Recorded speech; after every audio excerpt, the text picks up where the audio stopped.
Whoop whoop. Let's get into it. Man, somebody said yesterday said I need to work on my breath control. Hey man, I'm still recovering. Man. Come on. I had to put on a different shirt today, ladies and gentlemen. What is going on? I feel like I have to keep up with Baron. I'm watching Baron's show and it's just a different color every day. They're always nice. Stays away from black quite a bit. And he just goes the other way. I like to stay in the black, right? Although I know black, nunca, but I feel like I got to keep up with them. I might just end up getting the Adidas shirts because Longhorns doesn't play the whole here's a blue shirt for you. Longhorns doesn't play that stuff. You get black and you get reddish orange. That's all you get from Longhorns. They don't play that stuff. So it's going to be a little hard. Someone said hi from New Brunswick, Canada. I had a friend who went to jail for 7 years in New Brunswick, Canada. Isn't that weird? Odd story, huh? Yeah, he went to jail out there for a while. He went out there to visit and we didn't see him come back for 7 years. And we were like, what happened? And he's like, I went to prison. And we were like, wow, that is crazy. And boy, did he have some stories about New Brunswick. I could tell you guys some horror stories if I really wanted to about past lives. But let's get into it. We have a whole bunch that we're covering today, man. There's just a whole lot of stuff going on. Now, obviously, we're going to start it off. Now, I was going to start it off with Candace, but then I found this clip of this guy. Okay, this is a little impromptu. I haven't listened to it all the way through, probably halfway. But he's made like this very weird discovery, and it has to do with Charlie Kirk and the whole investigation. And he feels like he really found something that could have led to Charlie's passing, could have been one of the reasons, a big reason. Then we're going to get into Candace. Candace has been doing, again, she's been doing a podcast without actually going live. That's what she's been doing recently. So you're going to have to see some of that. Very interesting stuff. She's been working on the Erica Jillian story, which is like, I don't know. There's so much going on there. I mean, if Jillian actually takes the stage and goes on Candace's show or gives her an audio interview or something like that, it's going to be a real problem for Turning Point. That's going to be that like right now they don't have to address it because it's just Candace and they have their little machine, their little anti-Candace machine. So they don't have to address it right now. If Jillian actually decides to talk, if Erica's going to be the new Hillary Clinton, that might be the first person that, if you don't know Hillary has a little bit of a list. That might be the beginning of her list. She might, I don't know. I'm just saying. Then we have a couple of theater kids. That's what I like to call them now. A couple of theater kids going to Candace. And then we have Turning Point serving up the Fedslop in epic proportions. I know you're like, no, they've served up the Fedslop already. No. This is way different. This is in connection to the files. This is in connection to Redacted Jeff. And they are pretty much on board with, hey, stop asking questions. Obviously, it's Turning Point, right? They want you to stop asking questions. So that's happening. Very weird. Then I just want to touch on Baron Coleman a little bit. That sounded weird. I mean, touch on something that he said. Okay. Just wanted to clarify that because I was talking about how great his shirts are. Just wanted to clarify that a little bit. We're just going to talk about briefly the reason that he didn't go live yesterday. And then we just have more from Don Huffins or Huffines. I've been told his name is pronounced Huffines, the owner of what was known as Zorro Ranch. He has done a little bit of a damage control interview with Matt Gaetz. Very brief clip there. And then we're going to talk a little bit about Hillary Clinton and Hillary and Bill having to testify. And they're going to be doing that on the 26th and the 27th. I cannot wait. But they are doing a little damage control, saying they had zero connection to Redacted Jeff, which is just so untrue. And then Nancy Mace makes a big announcement in regards to the files. I don't know how big it actually is, but she is making a pretty big request of the agency. And then Wexner, we're going to talk a little bit about Wexner. Apparently, he is to be questioned as well. So let's jump into all of this. Oh, also the audio, man. So we hear you about the audio. I'm trying to figure it out right now. I've turned up my microphone a bit, right? I've turned it up a bit, and then I've turned down the audio from the clips a bit, and I'm hoping that starts to make things a little equal. But yeah, we just have to take it step by step, day by day. These are little things that I can tweak during the show, but I don't want to take too much time to do it. But let's see where we're at with that. I don't want to be the same level as the clips. I don't know if anybody realizes that. I don't want to be the exact same level as the clips. I actually want the clips to be a little bit louder than me. YouTube was down yesterday. That was really weird. Really, really weird. So let's just let's see where we're at. We'll see where we're at slowly. But listen, if you get too repetitive about it, I mean, listen, I have Baron's mod mercenaries on deck. I don't know what to tell you. You get so repetitive about it where you're just talking about it the whole time. The mercenaries, they come. The mod mercenaries come. I don't know what to tell you. Okay? Can't help it. But if you're going to comment that 9 times in a live stream, listen, quiet down. Okay? Just like me after the clips play, quiet. You quiet down. Please and thank you. Anyways, let's get into it right now. We have to start off with some music. Let's lighten the mood a little bit. Boach Ballin' comes with a new hit. Obviously, it's from Fleet. Check this out. I mean, I've never looked so good ever. I appreciate the hips, right? Check it out. Please go check that out. I assume it's on Fleet's YouTube channel. I mean, I just want to see the hips again. I mean, what?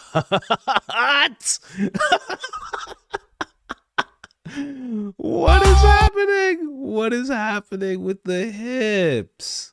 Mike, whoa. There it goes. Mikey McCoy bussing it down. Wow. Whoa.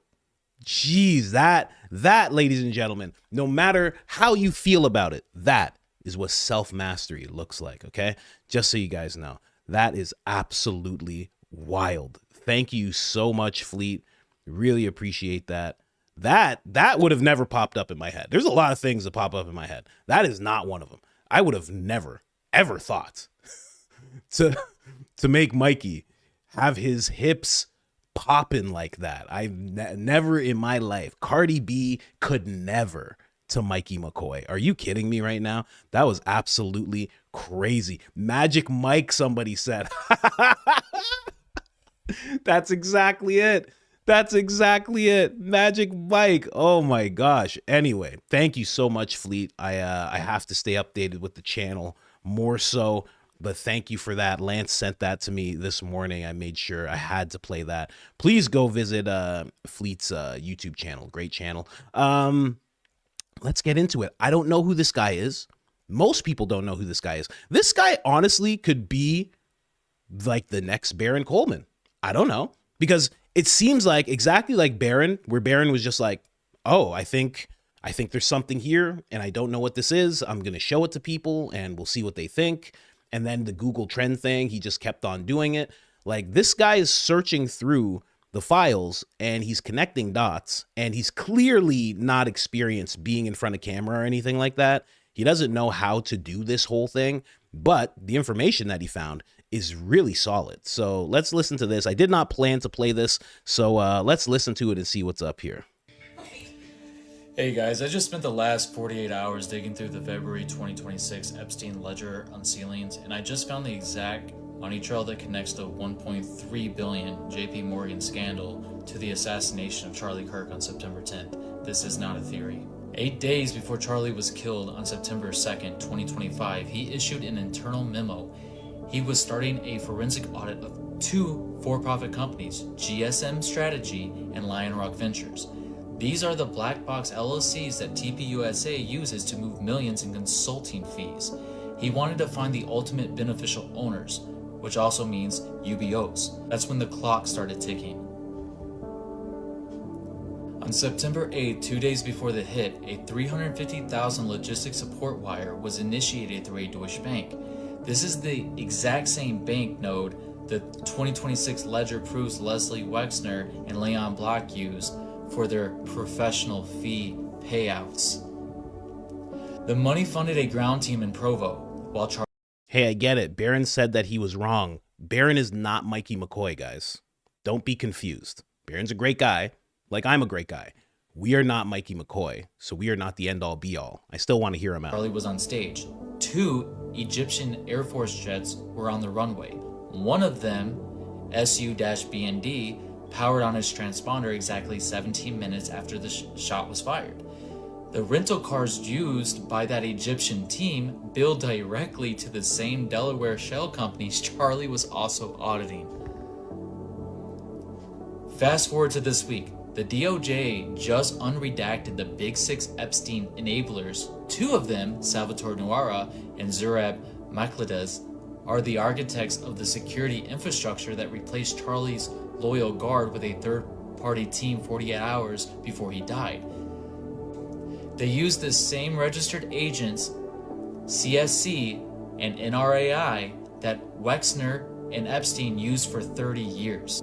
Look, Charlie Kirk wasn't killed for his politics. He was killed because his audit was about to pierce the Delaware shell wall, which would make it legal to get all of those beneficial owners list and see who was making these funds and all of this possible. So, stay tuned.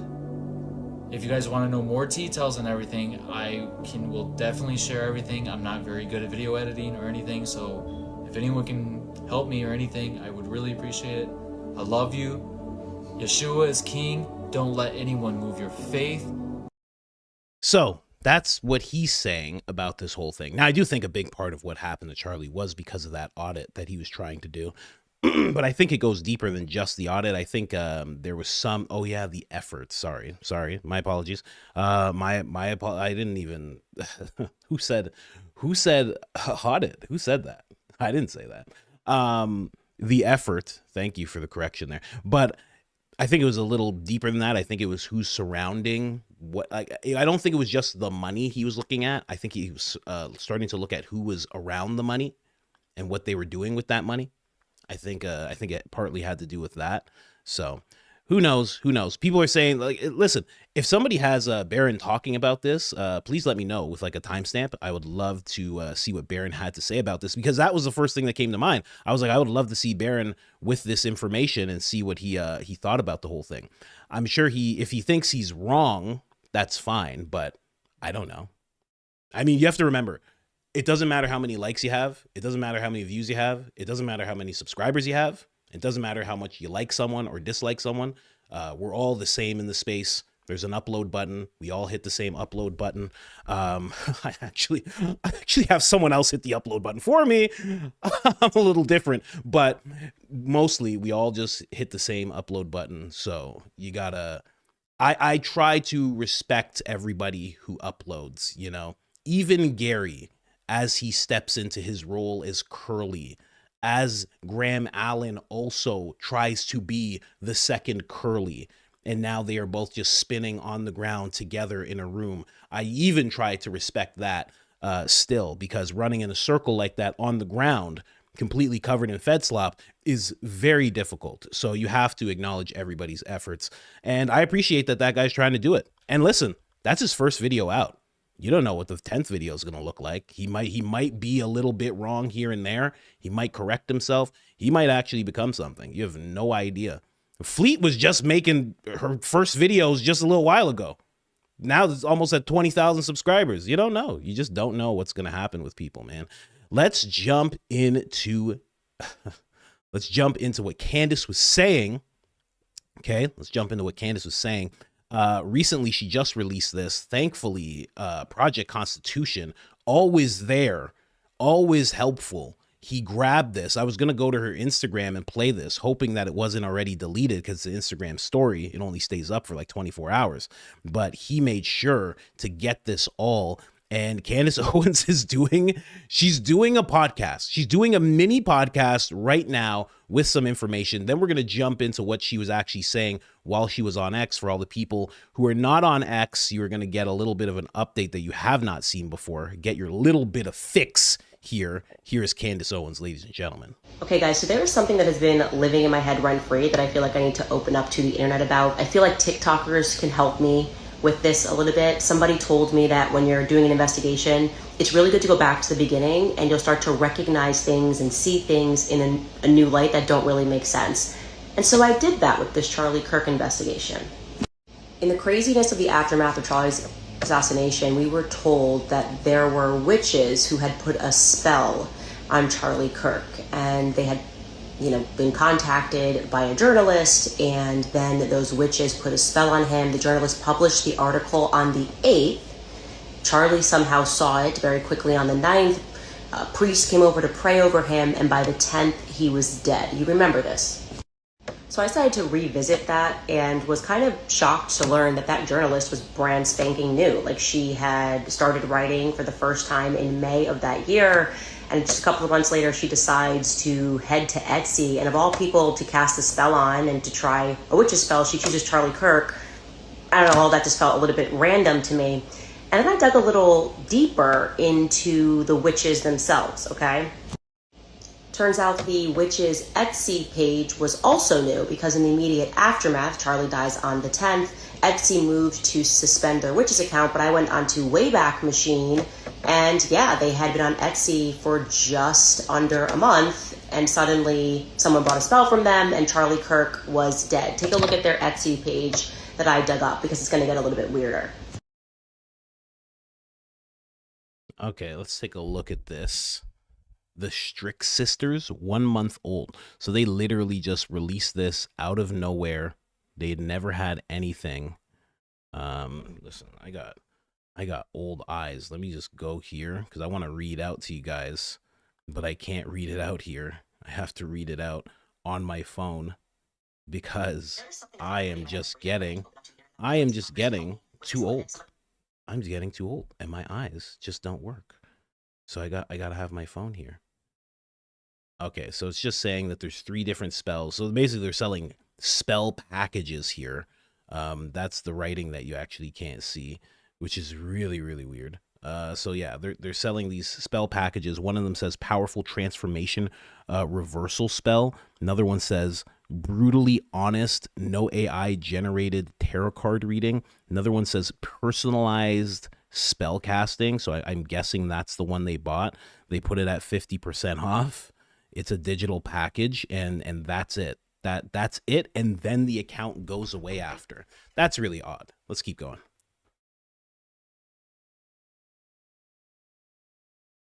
These Strix sisters did not even have a website, by the way. Like, I'm talking brand new, nobody knew who they were, and they filed for their website, purchased the domain name on September 12th. This is before Etsy suspended their account. They get their website up and going, and it's ready on the 15th. Take a look.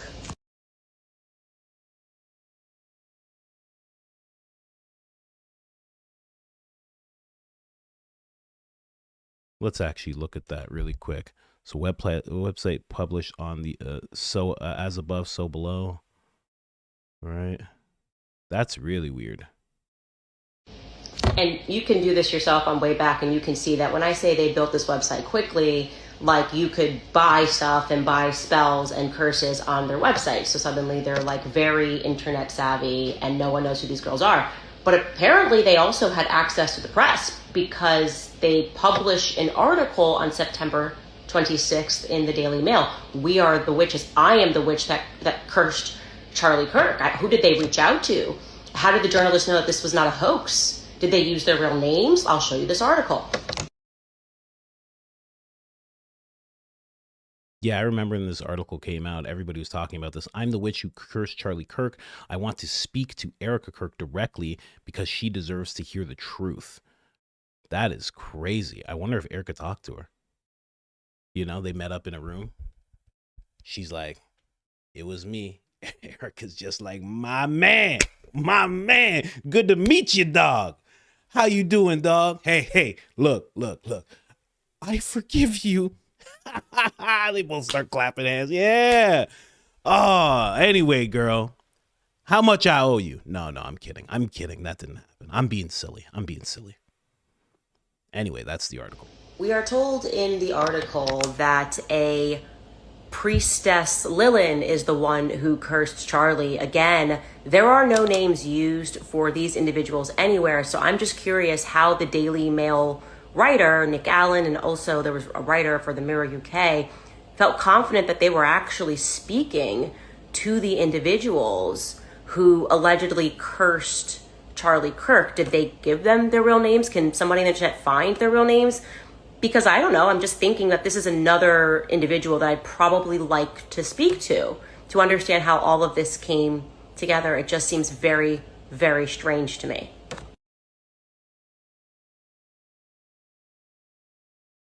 So let's read this. Born from, let me just make sure. This is the website. This is all we learn about the, and then project, I guess maybe it's them. Project Constitution with the icons. He doesn't play around. He wants people to know who is what from their website. Born from the vision of Lilyn and lime stew. I'm not even pronouncing this stuff right because I don't even want to say this. I don't want to like cast a spell on everybody. We specialize in crafting, engaging content that brings the Strix sanctuary to life with a keen eye for detail and passion and spiritual storytelling.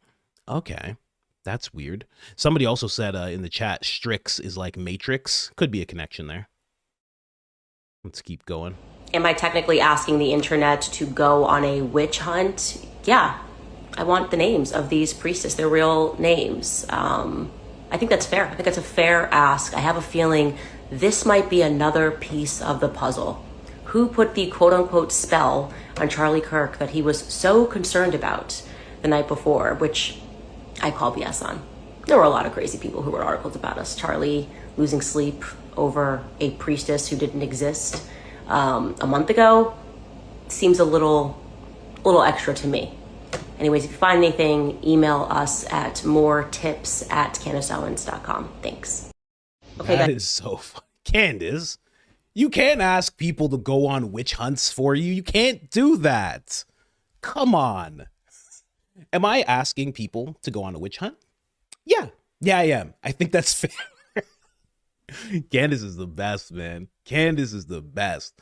I mean, just incredible. I want everyone to go on a witch hunt immediately. Take your burlap sacks and find me these witches. I want their names. Anyway, yeah, that's amazing. But, you know, I don't think this is her saying that the powers that be, you know, whatever shadowy forces that were all around Charlie that we've all talked about, I don't think she's saying, oh, it wasn't them, it was these witches. That's not what she's saying. She's saying that the witch story doesn't make any sense. That's what she's telling you. She's telling you, hey, these witches didn't even exist. And perhaps she's speculating that it was a front. It was a front. Someone just said the NASDAQ is smashing. Should I focus on the NASDAQ instead? Should I not be talking about this? She's saying that the witch thing makes absolutely no sense. And it kind of seems like a front. Allegedly, I don't know. I don't know these witches. I don't know who posted the article. I don't know any of this stuff. And it wasn't just that article that she showed us. Jezebel, because everybody knows Jezebel, they were the ones who said we had hired these witches to cast a spell on Charlie Kirk. And that was on September 8th. And then obviously by the 12th or 13th, they took that article down. They were like, we don't want any harm to anybody. That's not our intentions, blah, blah, blah, blah, blah. Yes, we did cast a spell. Yes, we did want to see someone die, but we don't want anybody to get hurt. That was like their take on it. I think when I see this witch thing, and I've brought this up before, it does kind of touch on the occult. The occult really does request offerings. And these offerings, depending on the amount of fame that you want, and this is a common theme in Hollywood and politics, depending on the amount of fame and power and fortune that you want, you will have to provide an equal offering up to Baal. You know, that's the common one, Baal. You know, Baal seems to really get the job done, apparently.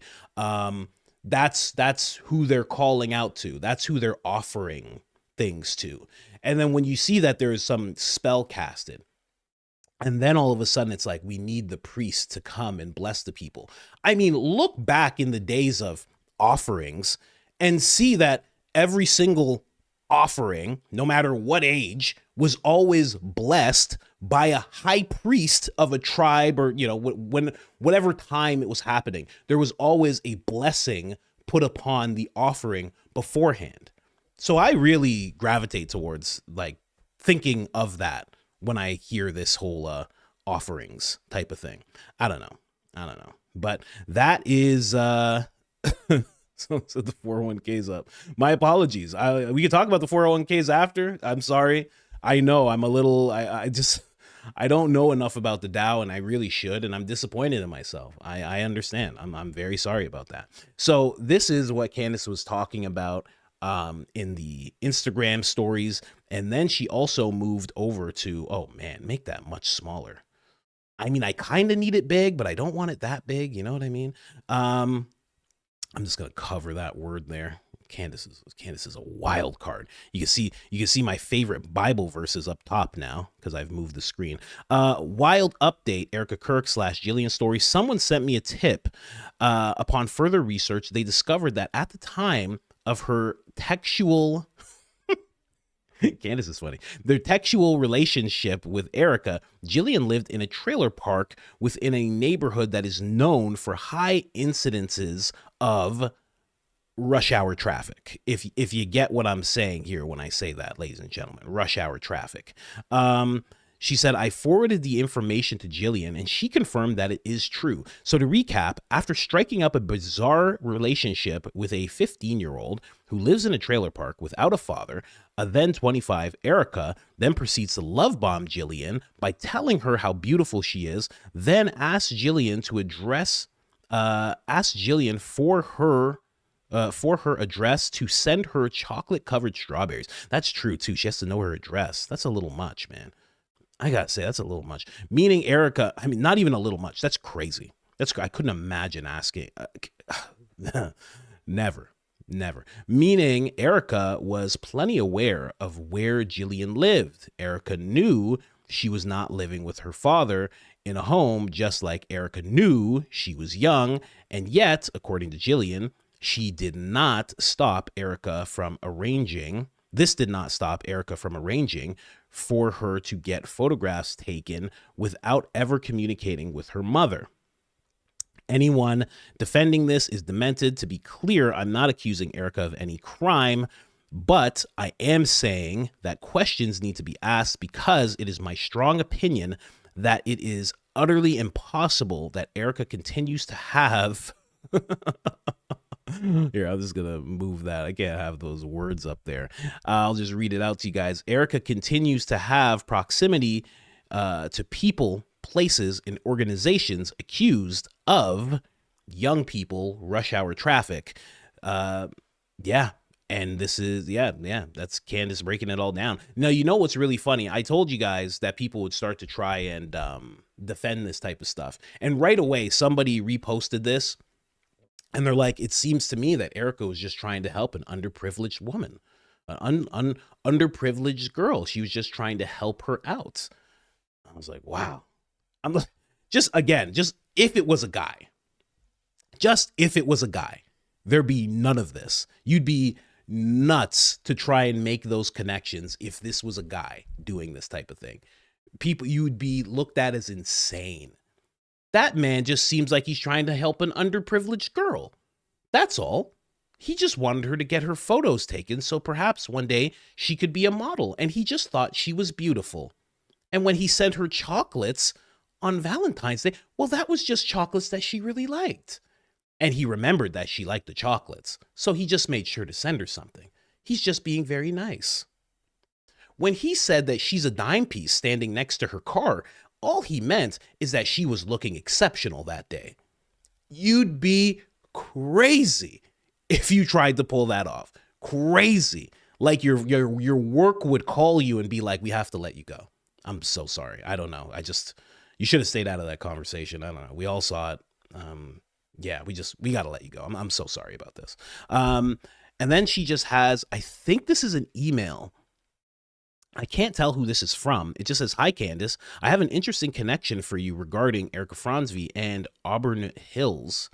Um, as a Metro Detroit native, current resident of Bloomfield Hills, it is widely known that the Great Lakes Crossing Outlet, 4000 Baldwin Road, Auburn Hills," and then they just give the postal code, "is the #1 rush hour trafficking location in the state of Michigan due to its confusing layout.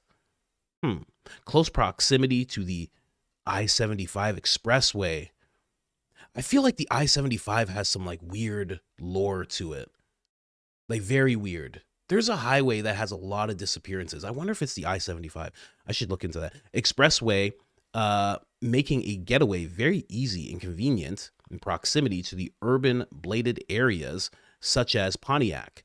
I work down the road, and my patients and I never go there alone as a woman or at night, and to keep your children close at all times. It has a very scary reputation. This has to be the place that I heard about. See attached for evidence via Facebook post. Local police have tried denying the claims through local media outlets, but residents know these claims to be true. I myself had a recent experience last month, an older man standing next to the woman's restroom in the Bass Pro Shop, seemingly waiting for someone, yet no one came out of the bathroom. He did not move. When I saw Auburn Hills come up, my mind immediately started drawing these connections. In addition, I did some searching of Jillian's current and previous addresses to see if her positioning in life made her vulnerable target for Erica. Sure enough, see attached evidence. I'm not trying to shame the girl, but these are facts. Now, I think what she's talking about there, you're a young kid, and this was already pointed out in the video that I made where there was someone trying to defend Erica, Balix Tones and someone else trying to defend Erica and trying to actually downplay Jillian, kind of trying to push it on her as being obsessive and promiscuous, etc., etc. Those are the type of things. You're poor. I mean, this is the exact thing that gets like young men into gangs. You're poor. You don't have your father. You're very sad. You have no community. You have no real, you don't have a huge friend group. You don't have a huge support group. You don't have proper adults rearing you in a good way. You have a single mom. She's probably working all the time. It's very hard, that whole thing, not just being a single mom, but also getting over the relationship that was probably very, toxic. There's just you become like a latchkey kid. Like that's how I was. It was like, you just leave. Nobody knows where you are. Back in the 90s, nobody knew where you were. You're just running around. So yeah, those kids are targets. They're always targets because it's so easy to get them because there's nobody there, right? Like I have a kid. My kid gets older. There's going to be no like talking to some random 25-year-old. What are we talking about? I'm going to break the phone. Then I'm going to break the 25-year-old. Where is he? Where is he? That's it.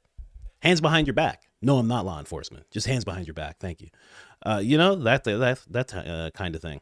There's another, she says, in addition, I did some searching, blah, blah, blah, just to go to the bottom of this whole thing. She says, Jillian may not have been a resident of, and they blank the whole thing out, which is a trailer in a trailer park on the outskirts of Pontiac per Google poverty.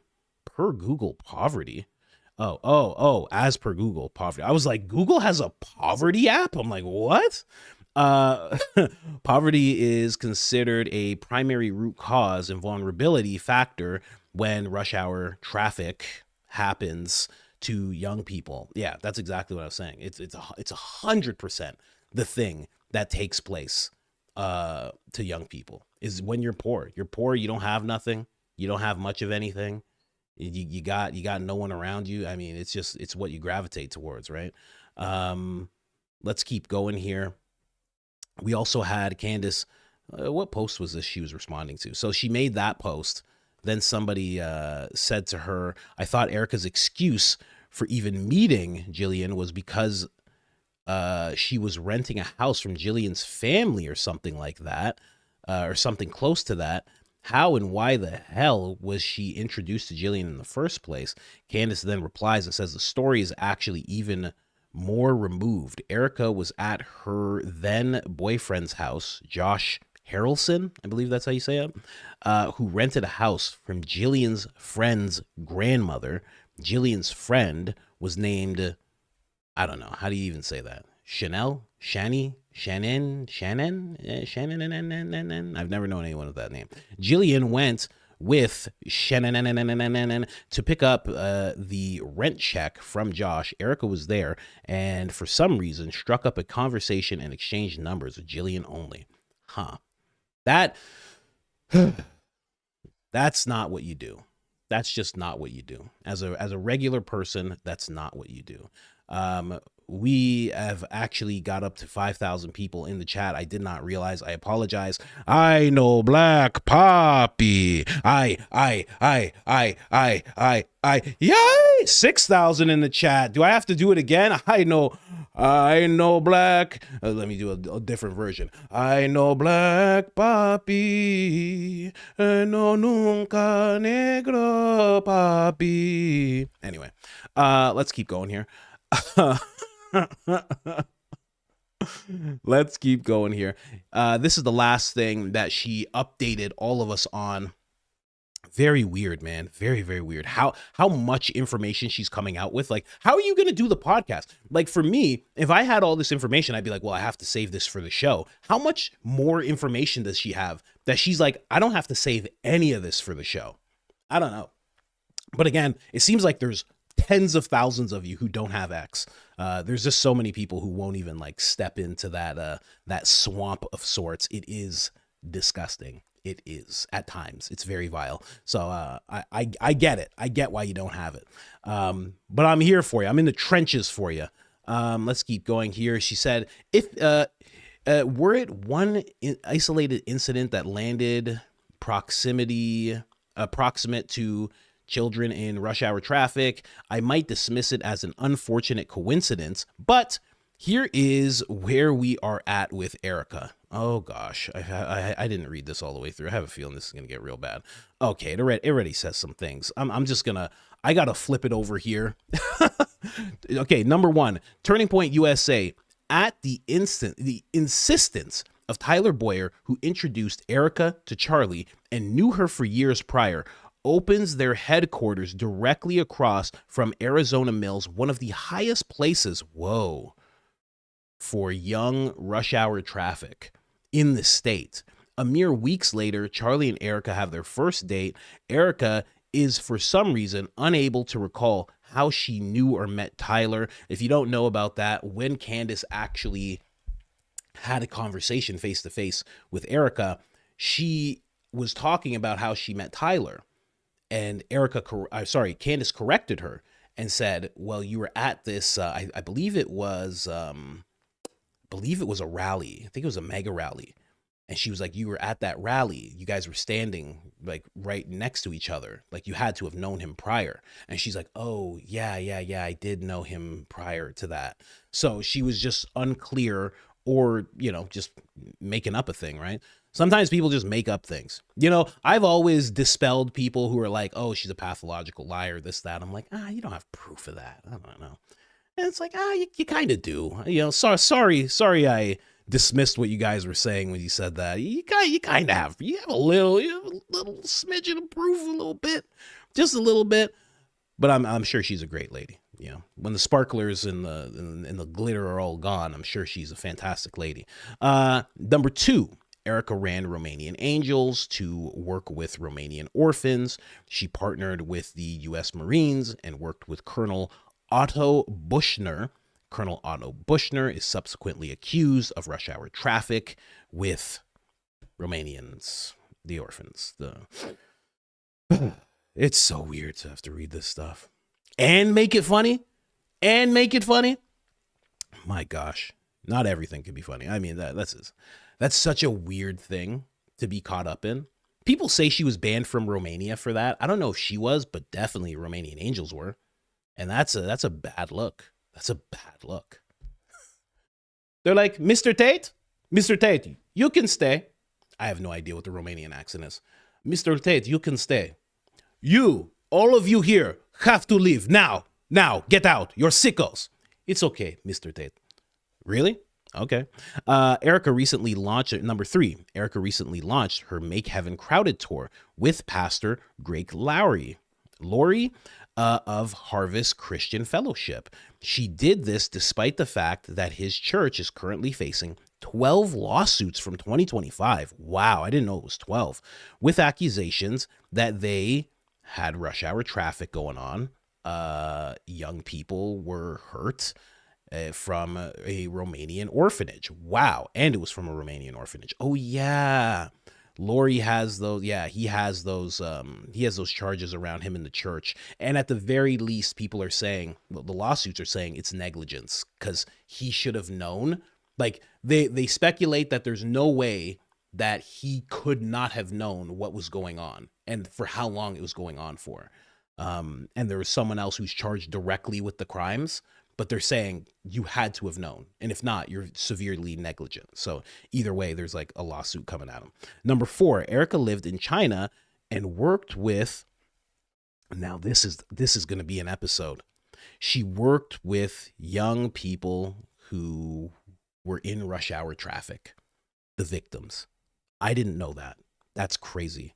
She today denies ever having lived in China, despite multiple past interviews in which she confirms she lived in Chengquang. Chengquang. If there's anyone from China listening, please correct my pronunciation of that. Chengquang. Why lie? It's worth noting that according to our State Department, that area is a hotbed for young rush hour traffic.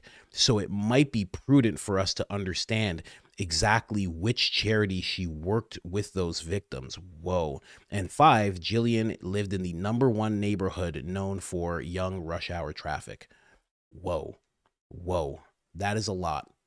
That is a lot. She's going hard at Erica, guys. I mean, she's going very hard at Erica. I don't know what next week's going to look like. There's going to be some wild accusations thrown, and we'll see where it all lands. Again, I've said it before. It seems like she just wants the lawsuit. Like she's just looking for it. She's like, come, do it. Hit me, do it. Like she's just looking for that. So I don't know. I don't know what's going to happen. But if it turns out that's true, that it's Tyler Boyer setting them up, Romanian Angels, Make Heaven Crowd. I mean, all these things are true. The Romanian Angels thing is true. The Make Heaven Crowded Again tour with Greg Laurie, that stuff's true. There are accusations thrown at those people. And then on top of that, to live in China and be around those, I mean, that's just too much of a theme. And then the relationship with Jillian, that is too much of a theme. I made a joke when I was doing this episode that she was like Maxwell. I made a joke about it. Yeah, and if she is like Maxwell, and I'm not saying she is, it's just there's a theme building. Then who's redacted Jeff in that situation? I don't know. We'll have to see. Candace, man, Candace is coming out swinging. I mean, not even podcasting, dropping this information. Now, we want to get to some theater kids, there's just some theater kids out here. One of them is Graham Allen.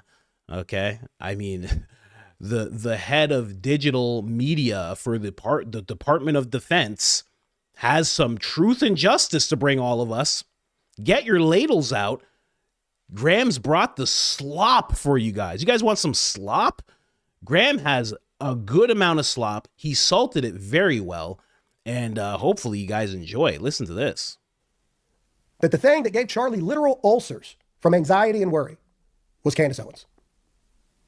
It is known by everyone inside that whenever Candace would come up, Candace is calling, she wants something, or she wants to talk about something, or she wants to come this, she wants to come that, Charlie would be riddled with such anxiety that other people would have to talk to Candace for Charlie because Charlie knew what Candace actually was. It's like that scene from Halloween. I don't know how many of you have seen that, but there's this scene with Dr. Loomis, and he's talking about Michael Myers, and he's talking about the fact the first several years he spent trying to reach Michael Myers, and then the next 10 years he tried to keep him locked up because he saw that what was behind those eyes was nothing but pure evil. I believe that the same thing happened to Charlie behind closed doors with Candace Owens. Charlie at some point saw what was behind Candace Owens' eyes. And all he wanted to do was figure out a way to appease her enough to not have her turn against Turning Point, because you're seeing what happens when Candace Owens decides she wants to destroy something, somebody, someone, some movement, whatever it may be. Charlie lived in fear of Candace. Not because he didn't believe that he could defeat her, but we had elections to win, and it looked best to look as a united front in front of the world so we could win these elections, and he knew of what she was capable of doing if he did not. That's the truth. That is the truth, among everything. Hey, you can't even look people in the eyes when he's saying it's the truth. Hey, man, you can't look all the way down there and have your hat covering your eyes when you're talking about the truth. That's not how truth works. Come on, man. Doesn't even remotely look like he's telling the truth. And also to speculate, and maybe this makes sense. Maybe that's why everyone cares about midterms more than they care about Charlie being dead. Because even Charlie cared more about midterms and elections than Charlie's own well-being. Maybe that's what it was, right? And they all just knew this. Tim Pool, all these guys knew. They were like, Charlie wouldn't care about Charlie being dead. What are we doing here, guys? It's midterms. That's what Charlie would care about. If Charlie had a mortal wound to his neck, he wouldn't be caring about who did it. He would be caring about midterms, guys. Come on. Everybody knows that. Absolutely wild. To suggest that Charlie was living in fear, he could just fire her. Especially back then. Like, what are we talking about? Candace wasn't like this huge name back then. He could just be like, we're not gonna talk anymore. Pretty easy. I don't know. Graham's also acting like those, and this is, I love it because this is actually how the mainstream media responds to things. They will say a bunch of stuff, but they'll act like as if the text messages between Charlie saying, you were the missing piece God meant me to find. And also, I'm so scared of you that it's causing ulcers and I don't want to talk to you. I fear you so much. Those two things can't exist in the same human being. You can't have both of those things at the same time. You can't look at someone and be like, you're going to be my David. You're going to move this movement forward. The guy's basically saying, I love you. He's saying, I love you so much. If I go and say that to my wife right now, you know how happy she'd be? If I was like, you were the peace God meant me to find in this life. She'd be like, oh, that's so nice. You're like, wow. Are you kidding me? But also, he was so scared of her. He was so petrified of Candace. I don't know, man. Doesn't make any sense. But Graham Allen's not trying to make sense. He's trying to make dollars. He's trying to make dollars, I don't even think he gets, he's one of those guys. I don't even think he gets paid. I don't even think he gets paid. I think he does it for the love of the game. You're working with the Department of Defense in digital media. Oh, you're doing it for the love of the game. He's a company man. He's in it for life. That's it. That's what he does. Whatever he has to do, that's what he's going to do. It's just straight up. That's how it's going to be forever for him. That's just how his life is always going to be. He'll say whatever, do whatever. That's just my opinion.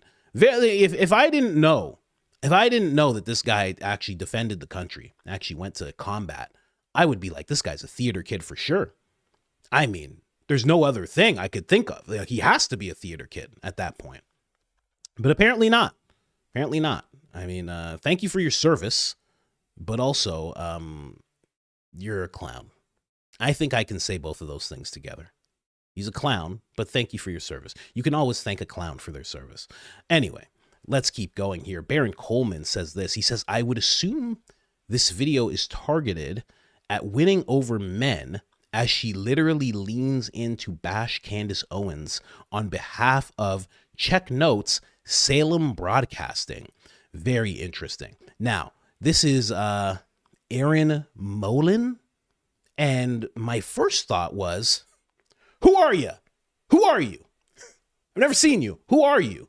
That was my first thought. My first thought of this video. Because the whole thing, I could go into this whole thing and what this is and how they actually are positioning this and who they are targeting with all this. I could go into all that. I'm not even going to do that. Let's just focus on what she has to say. This is Aaron, and this is Aaron going at Candace in a very interesting way. I know, Candace Owens. You've got lows when it comes to people who love to do anything for a bit of coin, bit of ka-ching. And then you've got Candace Owens, who's taken it to a whole other level. She said this. Someone once commented beneath this. Oh my gosh. Let me just point something out. This is just me being in audio and video my whole life. That pause was just so she could pause so someone could edit in the video clip. She said this. Too long. Someone once commented beneath this show that if the situations were reversed and there were this many verifiable lies that Charlie told regarding the murder or assassination of his wife, Charlie would be in prison awaiting trial. And I actually agree with that assessment. We are way beyond coincidence. This is now a full-blown conspiracy. It's one thing to profit off pain, and that's pretty low in and of itself. To continue and to elevate this kind of attack on a widow whose husband was shot live on television, in the throat, murdered, the father of her 2 young kids, to insinuate she should be in jail and is somehow responsible for the most traumatic thing in her life and that of her children, the moment that robbed her babies of their dad, is a whole other level of sick. And I tell you what, we need to stop clicking on it. We need to stop watching it. We need to stop listening to it. Oh, there it is. There it is. They'll always show you what their actual intent is, right? They'll always show you what the real intent of what they're doing is. And you know what, guys? We have to stop clicking on it, right? We have to stop clicking on it. We have to stop watching it, right? I watch it because I make videos about it. But all of you, you should be stopping watching it. You understand? I'm very pretty, aren't I? I'm very pretty for the men out there. I'm very pretty. You should probably listen to me. I might like you a bit if you listen to me. You understand? Someone could clip just that of just me saying I'm pretty in a British accent. Although she seems like she's Australian, but I can't do Australian, so whatever. Close second anyway. You know, it's funny how she's trying to build it all up, like, you know, this person, this traumatic event, and all of that is true. But then you have to actually see Erica, right? So she's saying all this. Like, I wish somebody would make a video of her saying what she just said about this traumatic and how terrible it is, and have right beside it, playing at the same time, Erica walking out to pyrotechnics. And then like little, like the Zoom call where she's just like, look guys, my husband's dead. Okay. Not to be morbid. He's dead. He's gone. This is Turning Point 2.0. Okay. We tell people we're going to send them hats. We don't send them hats. We send them bracelets, and we eat that profit up. We take that profit. Okay. You know who we are right now. I didn't even put any makeup on. I expect you guys to be working 23-hour days. And with that other hour that you have, you should be praying to Charlie. Everybody knows that, right? Play that side by side to what she's saying. You know what I mean? And you might be thinking in your head, well, why are you talking about it now? And I get it. I do get it. And I debate internally every time I prepare to do a segment on her. But the way I justify it is, at the moment, what she's doing is being seen and listened to by millions of people, so there's got to be counter to that. You've got to push back. I would implore anyone who engages with her stuff to stop, because it's so vile. It's evil. It's not just stupid. It's not just untrue. At the base level, it's just untrue. It is evil. It's evil. Hey, who are you? You're on YouTube and all these things. Who are you? I always wonder when I see people like this, because the engagement's oddly low. You don't really hear about them all that much. Like, maybe some of you have heard of her. I've never heard of her. But like, how do you keep afloat? Like, I know what the numbers are. I know how hard you have to work and how much you have to be being seen in order to stay afloat. Like, does this lady have a job at a grocery store? Does she work at a grocery store on her days off, and that's how she makes it all happen? How does she do it? I chose the most smarmy frame. That's the most smarmy, snarky frame I could have chose. How does she do it? How? How do you stay afloat? Who's funding this is my question when I see stuff like this. Who's funding this? Because it's really hard to make this your full-time income where you can, it's really, really, really hard. How is she doing it? I don't get it. I don't get it. I don't know who she is. Comes out of nowhere. Clearly a theater kid. I mean, I don't even think I had to say that for you guys. Clearly a theater kid here that we have on our hands, you know? Just trying to let us know about all the terrible things that Candace is. And you know what? It's funny, and I keep saying it because the first, 2.5 years of the podcast, all I did was research the World Economic Forum, right? And I'd look into the mainstream media, and I'd call out the mainstream media and all the techniques that they were trying to use in order to persuade you into thinking that they were telling the truth about things. That's what I did. And it was always the left. And I was always like, that's what they do on the left. That's what they do on the left. It's not what they do here at Fox. It's not what they do here at Fox. You hoodwinked me. And because at the time, Fox was like saying some things that were like, oh, like nobody else in media is saying this, right?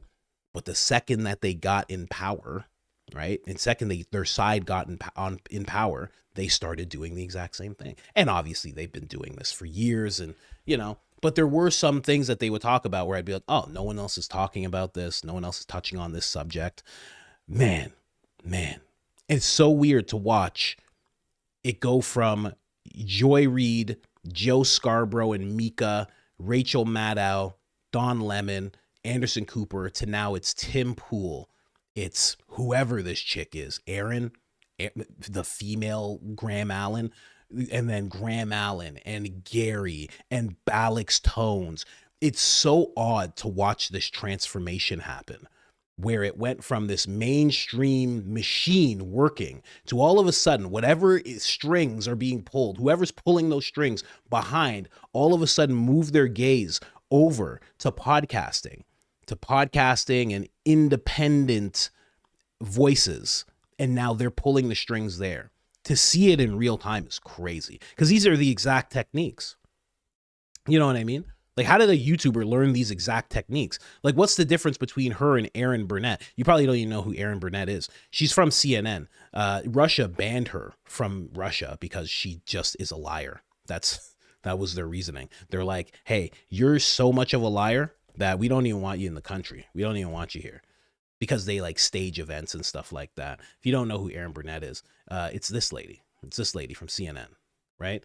So it's like, what's the difference between her and I'm not going to click on it. I'm not going to click perfectly on it. Am I? Boom, I did it. What's the difference between her and her? It's like it's the exact same thing. We're seeing the exact same thing. It's wild. Very, very wild. But that's Erin. That's Erin. There she is. There she is. There's Erin. Theater kid doesn't like Candace. Candace is evil. Candace is demonic. Don't click on her stuff. That's basically just the message that's going out over and over and over again from these very small voices who you can see through very, very clearly. Now, the Candace segment is done for the show. Let's move on. We are going into the files. But first, we go with Turning Point Slop, Turning Point Fedslop, served up. Nobody serves up Fedslop like Turning Point does. And I hope you guys understand. Okay? Somebody said she's banned from Russia. That's really saying something. For lying. That's really saying something. It is. It's crazy. It's absolutely crazy. They were like, you are such a plague in your company that we can't have you here. Okay? They're like, normally we would just let journalists come and we would just roll up with black trucks and make them disappear. We don't even want to do that for you. We don't even want to waste time digging the hole for you. Just don't come. That's how they laid it down for her. I don't know. It's pretty crazy. But let's get into Turning Point Fedslop, guys. For Turning Point Fedslop, now, you know, as much as I don't agree with this guy, this Viva guy, on many different things, what he said here makes it's so true. It's so true. He said this is pathological gaslighting. It went from And this is in regards to the files, Pam Bondi, Cash Patel, Dan Bongino, you know, the admin, how they were handling the files, among other things. It went from things are happening. Pam Bondi's doing great. It doesn't happen overnight. Be patient. Don't be a black pillar and a panicking. Things are going on behind the scenes. You just don't see them.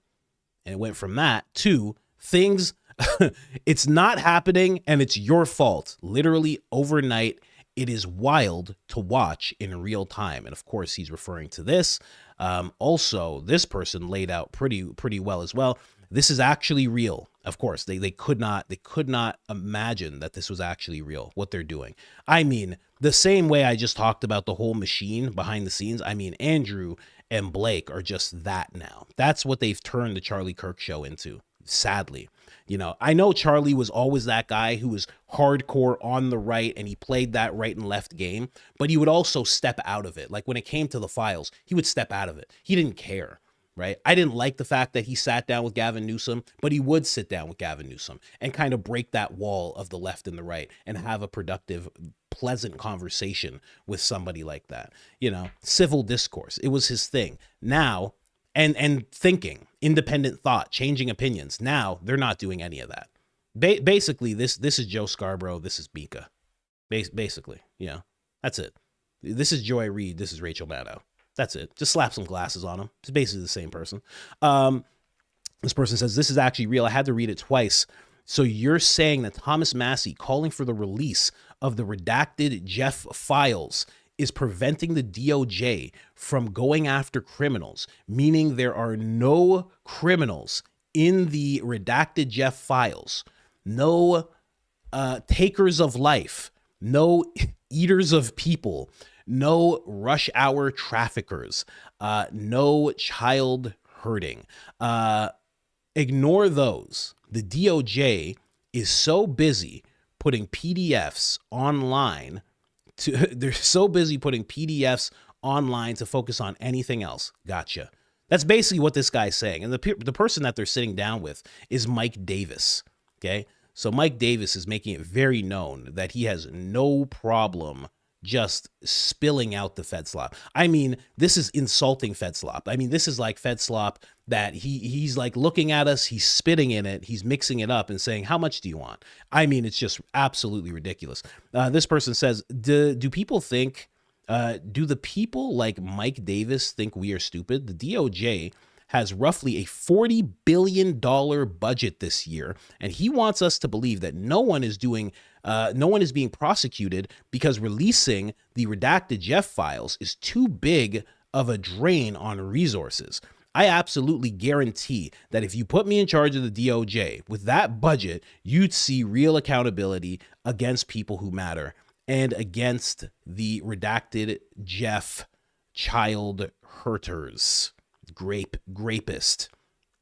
Much like Dan Bongino, Mike Davis has lost any semblance of credibility and is now irrelevant to me. I don't know if Davis is too afraid to call out the child grapist or if he thinks he'll advance his career by constantly kissing Pam Bondi's rear. Regardless, it's sad to see people I used to think cared about the movement trying to convince me that we are somehow to make this country great again by letting child grapists run it.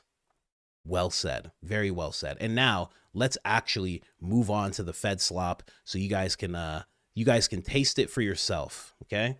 There is actually, wait, isn't there a part of this? Does he like play that part? Let me just make sure.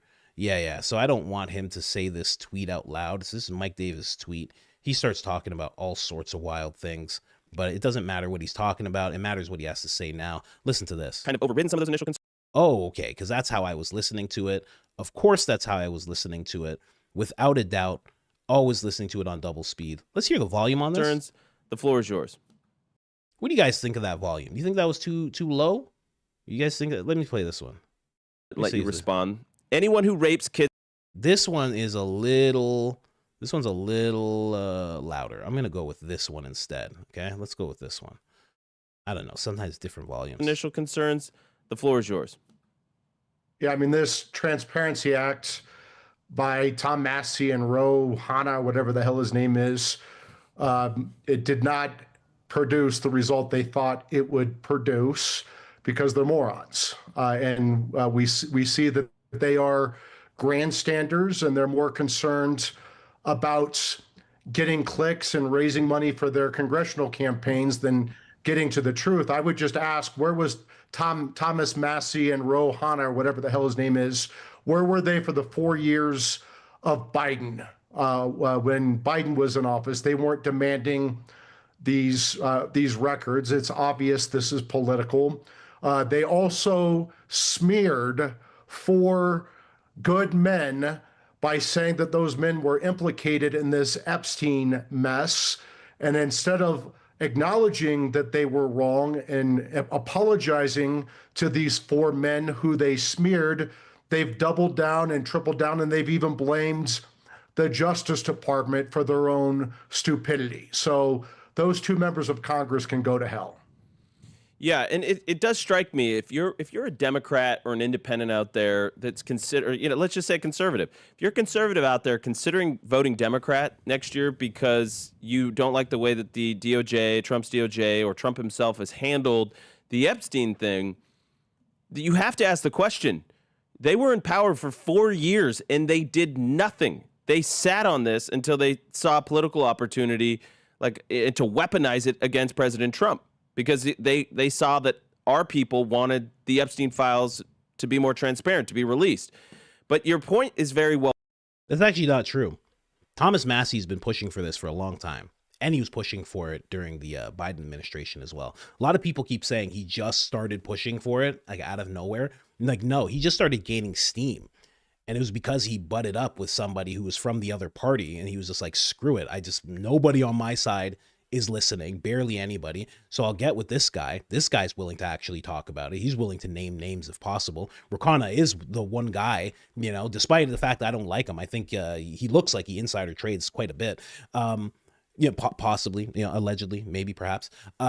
But he was willing to name names. He took those 6 names and he said them out loud. And those are very powerful people. And who knows what will happen to him now that he's done that. And nobody else was willing to name those names. Nancy Mace might be crying as she walks out of things and everybody's horrified, but he was the only one willing to name names. And the fact that he's just a Democrat, I don't know. I can't just be like, oh, he's terrible. Just on the face of that, right? And also, just to what Andrew was saying, if you're thinking about voting, let's say you're conservative and you're thinking of voting the other side, that's kind of how being a citizen works. If you don't like what's going on one side of things or one person, even forget sides, just say person, then you try something else. That's how it works. That's literally how the country that's how it just went. It just went like that. People were tired of one thing and they said, let's try something else. That's how it's supposed to work. This whole thing that you're supposed to just stay on your side and bury your feet very, very deep. And if you don't do that, you're a traitor is ridiculous. Absolutely ridiculous. And this is somebody who is, I'm a conservative. I have very conservative values, but I'm not blind to stuff. You can't be blind. Well made that innocent people are getting smeared in this. There is conjecture. There is, even Elvis Presley is in the Epstein files. But there does seem to be this lack of a smoking gun. We had Jay Beecher on, who's a reporter on this. He was talking about the fact that it was actually Virginia Giuffre who was the one that popularized this idea of this large blackmail ring, that he had lists full of people he had compromise on. But we're not really seeing that. And so I guess the question is, You're well connected to the DOJ. There are other co-conspirators named in some of the files, like Les Wexner. Are you hearing that there are suits being, or cases being built against the co-conspirators that did sort of turn a blind eye, that enabled him? As I've said, if you deserve the death penalty, there's no question about that. The problem is if you don't have victims who come forward and want to testify, if you don't have evidence, you can't bring charges. And that's the issue. We also have the federal rules of evidence. We also have the federal rules of criminal procedure. There is a reason that grand jury evidence is secret, because it's not tested. It's not subject to cross-examination, and people can go in and it's one-sided, and people can go in and say whatever the hell they want, and they're not subject to confrontation, right? And so that's why this grand jury evidence is secret. You make it public through the federal rules of evidence and the federal rules of criminal procedure through a trial with the proper safeguards to make sure that the evidence is relevant and it's not unfairly prejudicial. You're not going to smear people like Thomas Massey did with those 4 guys and Rohana, his Democrat co-conspirator did to those 4 guys who were innocent, right? That's the whole reason we have these procedures to protect to protect victims, to protect witnesses, to protect those who are accused. We've had these in place for centuries, but we got rid of this because Thomas Massey decided he was going to pass legislation for the first time in his life, conveniently timed to think they're going to try to use it to screw over President Trump, and it backfired and blew up in their faces. Yeah, it's Mike, I've been. It backfired. Are you sure? I mean, listen, it depends what side of things you're on. You could say, like, you know, if you're in there, it backfired. It's terrible what's happened. If you're not, and you want to know, because it's going to decide how you vote, how you buy food, how you purchase products, how you look at people in the media and in tech and etc., then it's great. You know, if you're on the other side of things, yeah, it's really bad. You know, they keep talking like this is just a convenient thing that he's just doing to the president. It's not something that he's doing to the president. Now, if the president wasn't in there, you wouldn't say that. You'd be like, this is a fine thing. He's in there a little bit. Just a little bit. And that could be why you think it's, you know, a jab at him or a smear towards him. But I mean, this is just about getting it out. I mean, Massey already said this is something that spans over 4 administrations, and it's for sure longer. I mean, like, you know, the Prez was friends with Redacted Jeff like 30 years ago, more. Like they were friends for a long time, right? So it was obviously going on then, because even people don't even know the now Prez was an informant at one point, FBI informant, which is very odd, because now he's the Prez. Very, very weird. But he was an informant, and he was helping in regards to what was going on with Redacted Jeff. So it's been going on for a long time. It's not like, oh, conveniently. It's like, no, finally. It's not conveniently. It's finally something has happened. Because nothing's happened for the longest time. For the absolute longest time. I mean, this goes on way past Obama. Way past Obama. I mean, he had a picture of George Bush Jr. in his house. Bill Clinton? How long has this been going on? A very long time. And now they're upset that it's all coming out. And now we'll hear from Blake or Mika, whatever you want to call him. Very.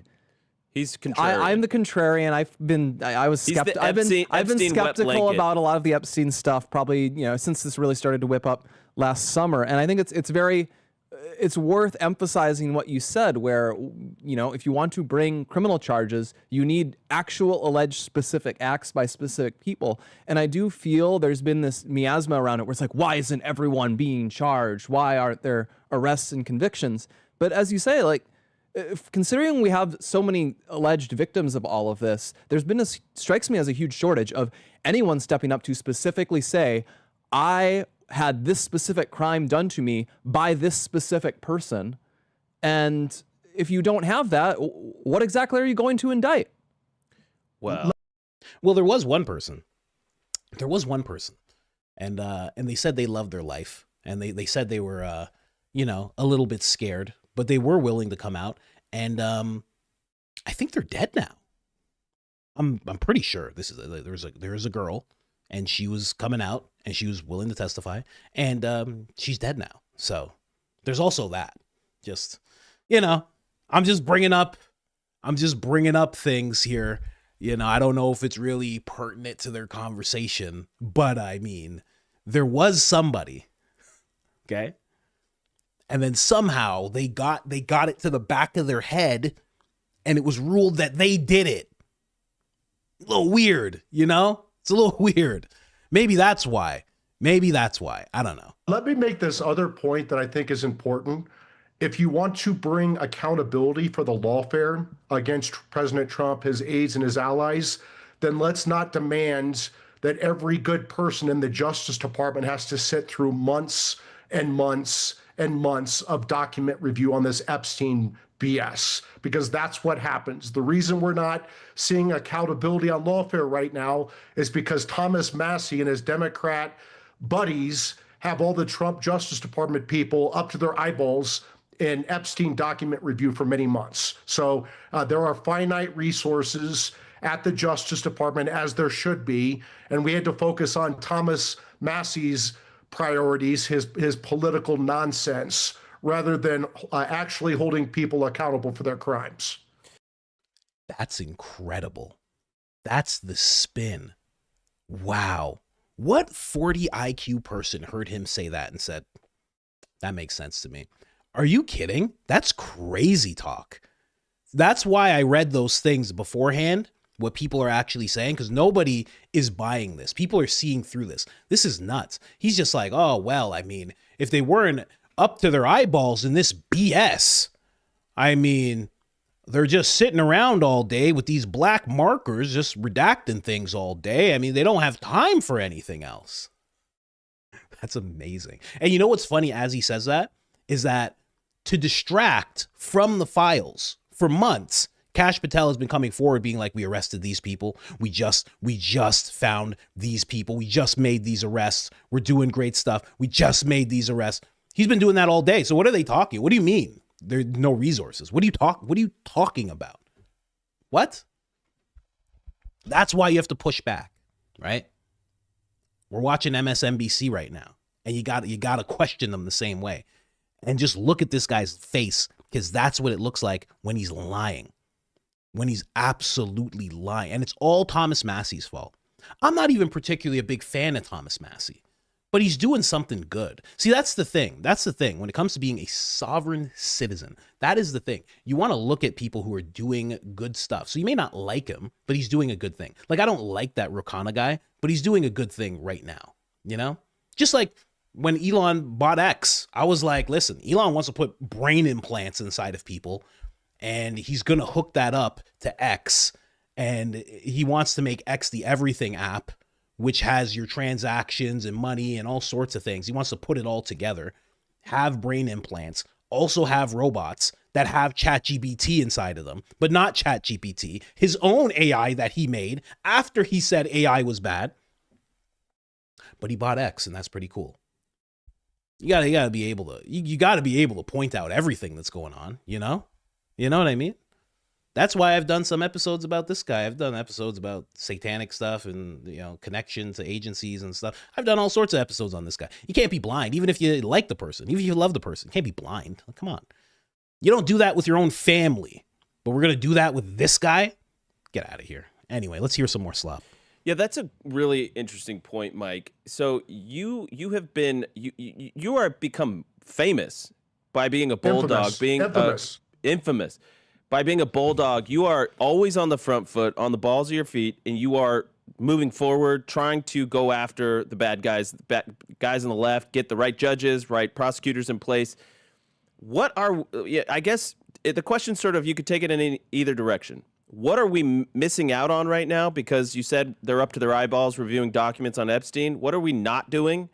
But also, what are we doing that at the DOJ, Pam Bondi, Harmeet Dillon, what are they doing that you think is getting missed by the noise that is Epstein? I think the Attorney General Pam Bondi is doing a phenomenal job. She's bold. She's fearless. She fires people. She hires the right people. She brings charges. She dismisses bogus, politicized charges. She has bigger balls than all the Republican white male attorneys general before her combined. And why do you say white male? That's so weird. Why did he go there? Why did this guy go there? He so seems like a guy that wouldn't go there. That's so odd to say. I mean, this is the type of thing I'm talking about. She's doing a fantastic job. You know what I mean? This is sharp as a tack. This is sharp as a tack. This is, I saw Mr. Biden and he did a backflip and then he saved a kitten from a tree, but he didn't wait for the fire department to show up with their big cherry picker. No, sir. He went and he climbed that tree himself and he dropped down 40 feet and landed directly on his feet like a cat. And then he handed the little girl the cat and everybody saw it. He was so smart. I saw him doing physics. He was teaching Elon Musk things. He's a genius. I saw him build a robot with his feet. This is the exact same thing. That you might as well say that. I'd believe that before I'd believe Pam Bondi's doing a great job. Sorry. People are constantly attacking her, and it seems to align with this Epstein, Massey, weirdo crowd that they're constantly attacking her on this stuff, and it's distracting and it's diverting resources from the cases that actually matter. If Thomas Massey actually cared about Epstein and these victims, where the hell was he for 4 years of Biden? This is obviously a political game by him. He's teaming up with Democrats on this political game. All these Epstein freaks keep attacking Pam Bondi, who's doing a remarkable job given the terrible circumstances, and they want to make her job more difficult by diverting prosecutors and law enforcement agents to do this stupid Epstein review instead of actually going after crimes they can prosecute. So what about fraud? What about Pride? I like how he said that. Instead of going after crimes they can prosecute. Because when it comes to Redacted Jeff, you can't prosecute those people. That's the first honest thing he said. That they can't go after those people because they can't prosecute those people. Very, very interesting that he said that. Very, very interesting. What about the Somali fraud? What about, Nick Shirley just dropped a new video about voter fraud in California. Are you hearing from your sources inside the DOJ that we're still able to do those, or are they getting backburnered? They're absolutely going to get prosecuted. You can't steal billions of dollars. You have Somali pirates stealing billions of dollars and sending it back to their warlords in Somalia to fight Americans and American interest. Of course they're going to get prosecuted. It takes time to gather the evidence and build these cases. Oh, that's what they used to say about Redacted Jeff. They used to say it takes time. Don't worry. Nice and slow. It's happening, That's that same script. I guess it's starting over again. I guess nothing's going to happen to those people out in Minnesota with their odd daycare centers. I guess nothing's going to happen to them. I mean, if he's saying the exact same thing he said about Redacted Jeff, very interesting how that works. All right. Well, Mike, I'm gonna have to just disagree with you. That I think there is some more there with the Epstein stuff. I'm a big believer in the intel agency ties. We had Mike Benz on. It was a great segment, but I think you're also right that the DOJ has what the DOJ has. The FBI has what the FBI has. We have no idea what happened to those files along the way. We have no idea what's been stripped out, what's been destroyed, what's been put in a box. This has been years in holding, decades. We don't know what we don't have. Final word to you. Here's the issue.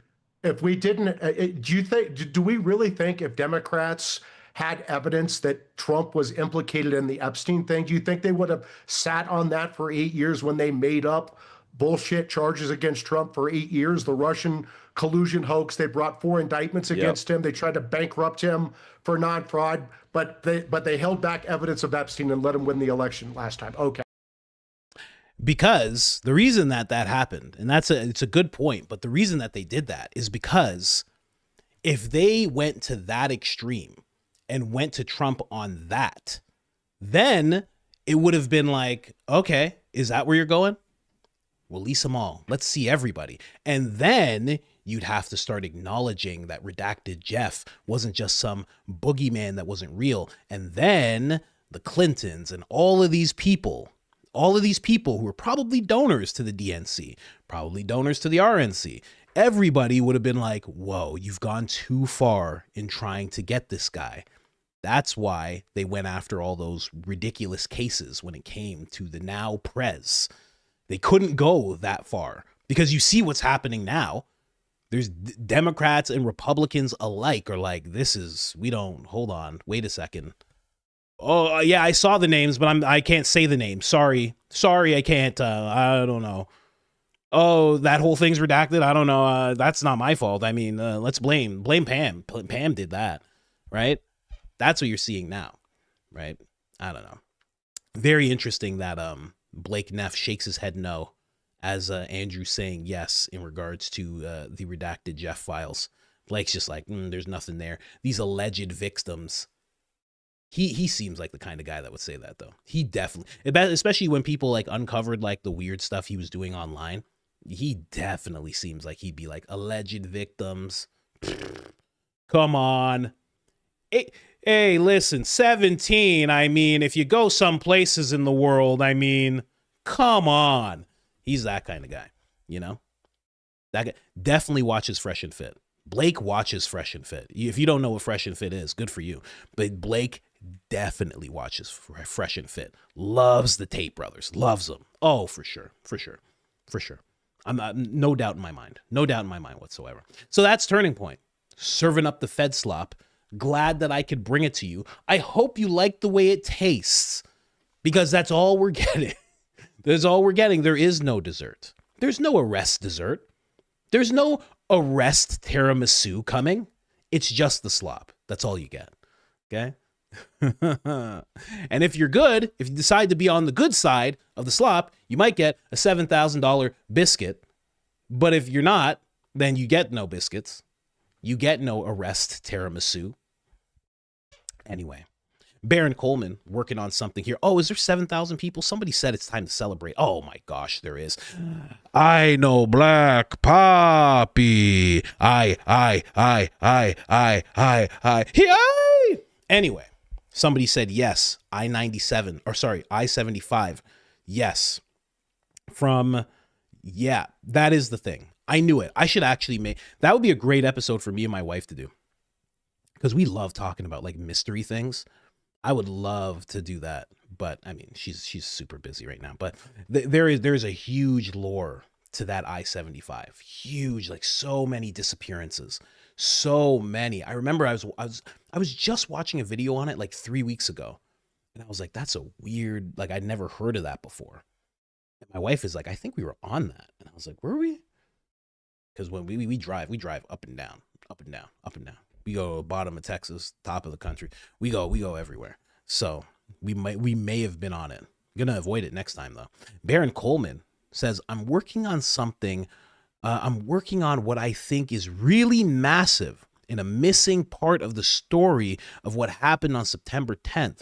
I wanted to be able to do a show tonight, Tuesday, and open the discussion. Unfortunately, it's just too large to prepare and do it correctly tonight. I'll discuss it tomorrow. So that's today that Baron's going to be discussing something very huge that he feels is going on in the investigation. I can't wait to hear what it is. But a little bit of a breadcrumb I noticed from Baron, because later on he posted this. He said, on the day that Charlie Kirk was taken down in Orem, I remember seeing pictures of somebody getting arrested on the side of the road near a car.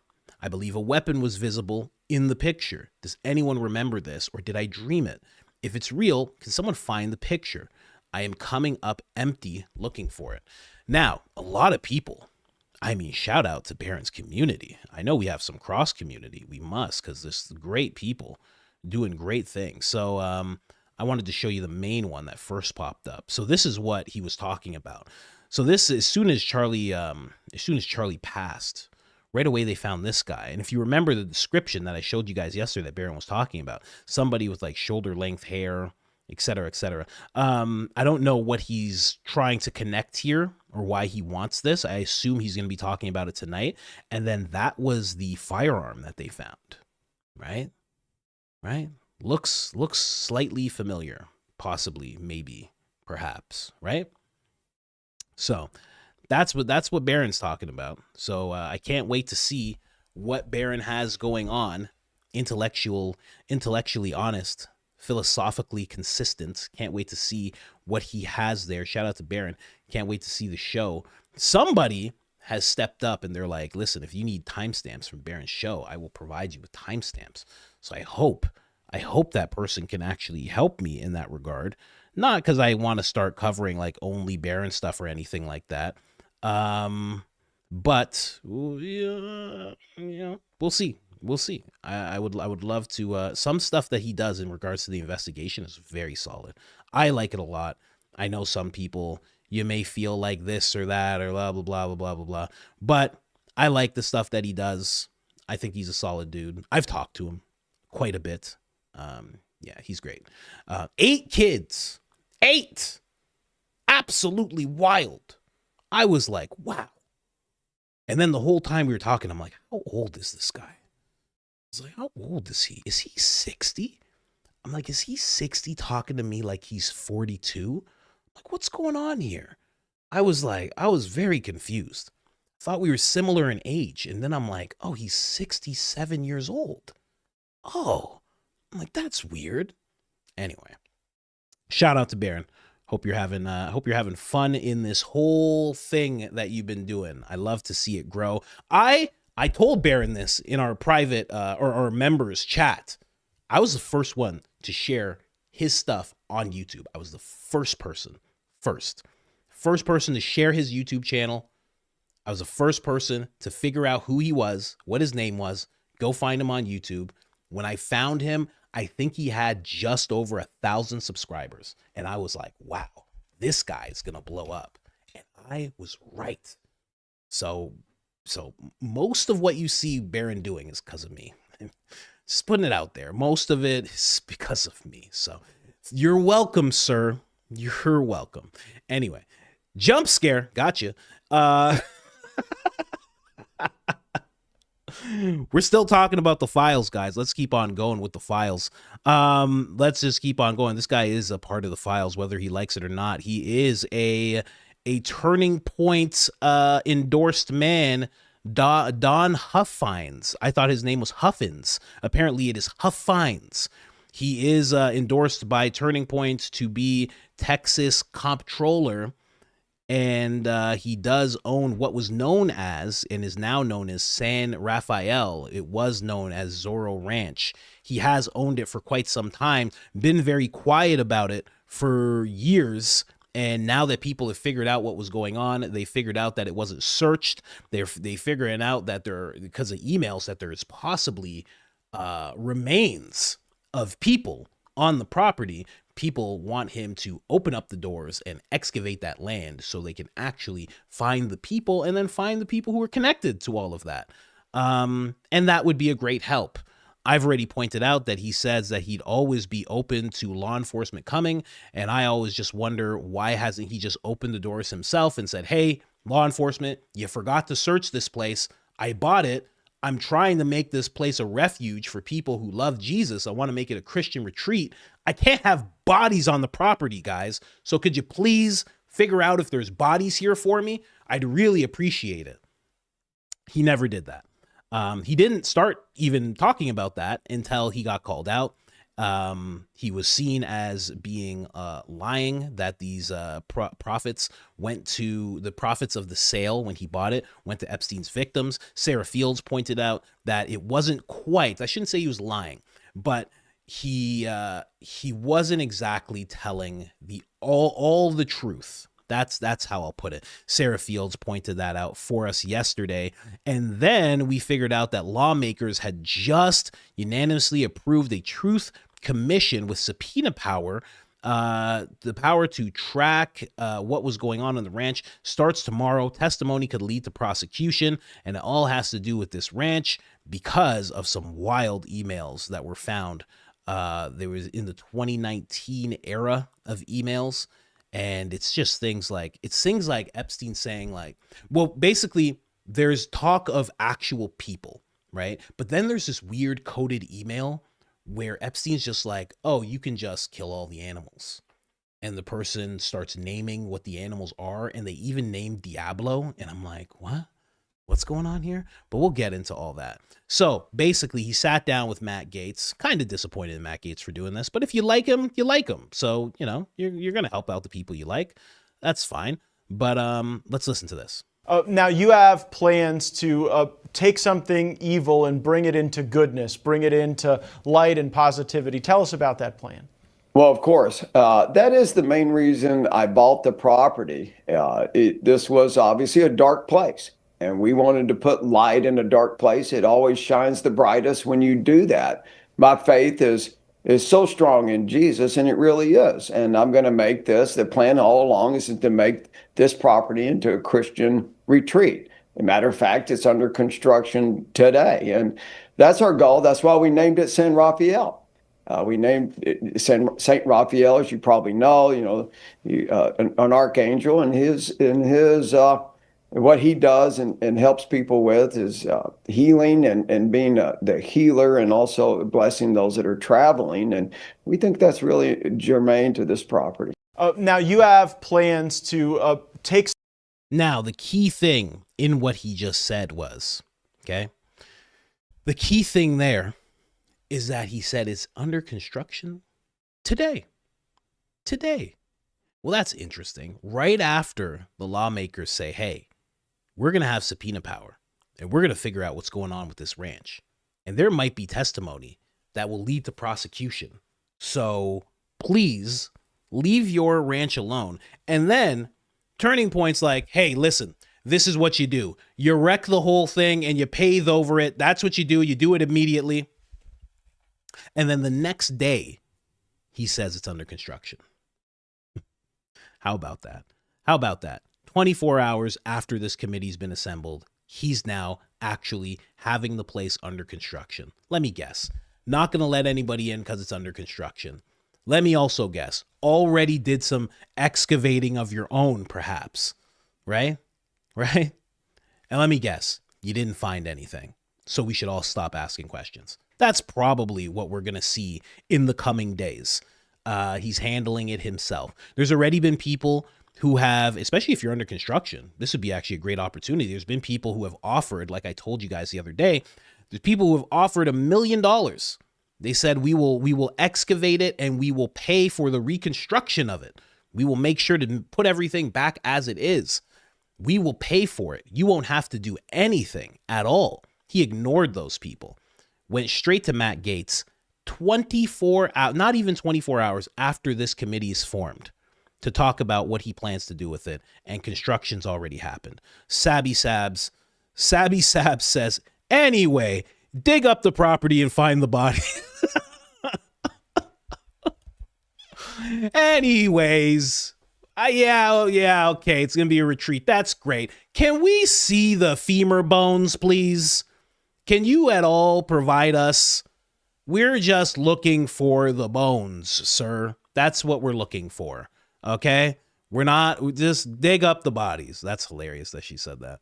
I remember one time somebody's like, you should debate Sabby Sabs. I'm like, debate? I'm like, why would I debate her? I don't even understand. Why would I do that? I have no idea. I don't fully know what her views are. I watch her videos, but it's usually stuff I agree with. So I don't know what we would debate about. I don't know. I have no idea. I'm not going to do that.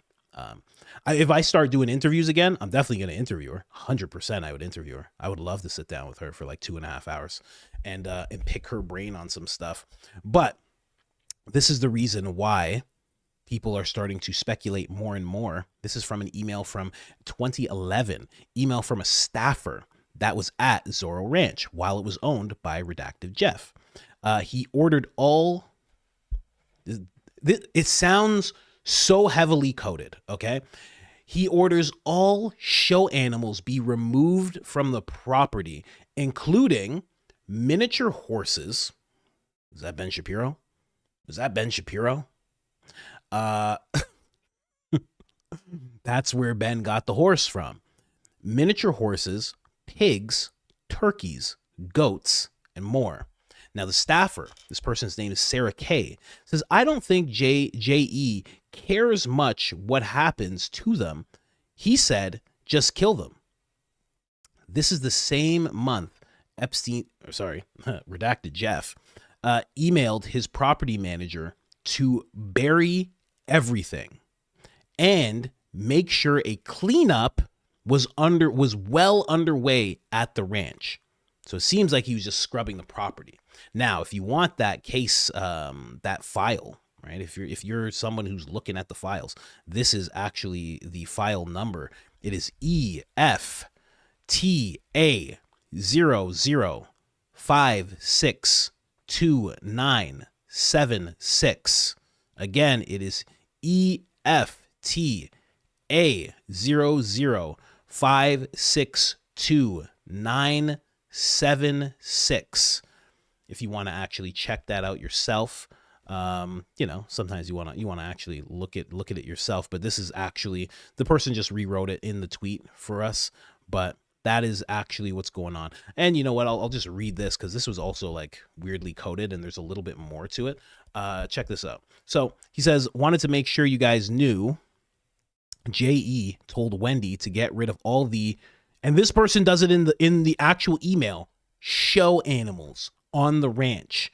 The miniature horses, small, the pigs, turkey, goats, Diablo, etc. Wendy said she will try and sell what she can.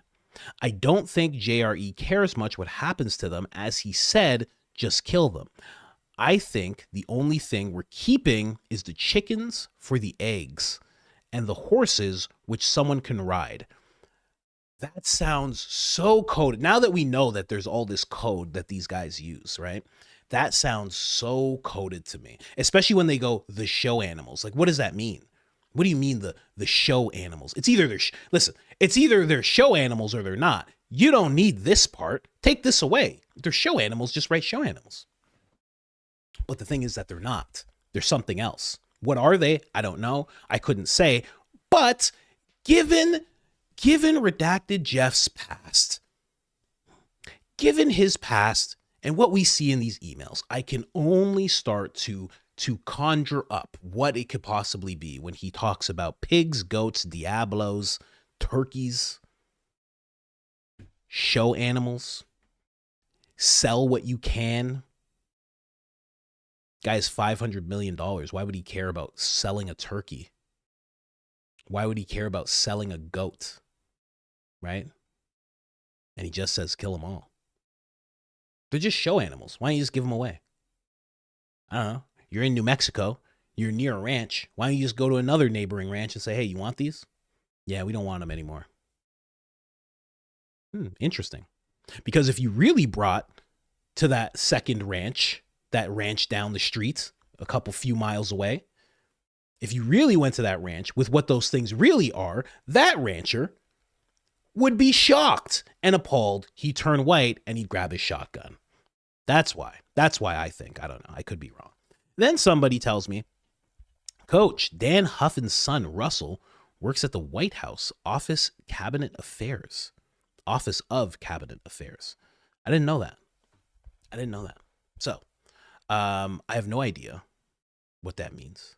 Let's take this. I forgot to just look into this beforehand. Let's just look into it now. Let's look into it quickly. What is this? What does that mean? What's his son's name? Ron Huffins, son of GOP Texas comptroller Canada. Don Huffines, is a former White House official who served as associate director of agency outreach in the administration. He was hired in June 2025, paid $83,000 annually for his role, which he still holds as early as 2026. His appointment is drawn attention due to his father's political campaign and controversy surrounding the family's purchase of Zorro Ranch, now named Ranch de San Rafael. Huffines is also active on social media, where he has publicly supported his father's campaign and praised the now president. I don't know what to do to look into this guy more. Let's just say, what's his role at the White House? What does he actually do at the White House? Imagine they're just like, he sells turkeys and goats and Diablos. Could you imagine? Serves as associate director in the White House, cabinet affairs, a role he's holding. So they're not in this position. He works within the executive office of the president to coordinate interactions between the White House and federal agencies, facilitating communication and policy alignment. I don't think they're going to get inside that ranch. Now, thanks for whoever pointed that out to me. I don't know if they're going to get inside that ranch now that I know what his son does and how close he is to federal agencies and the president. I don't, call me cynical.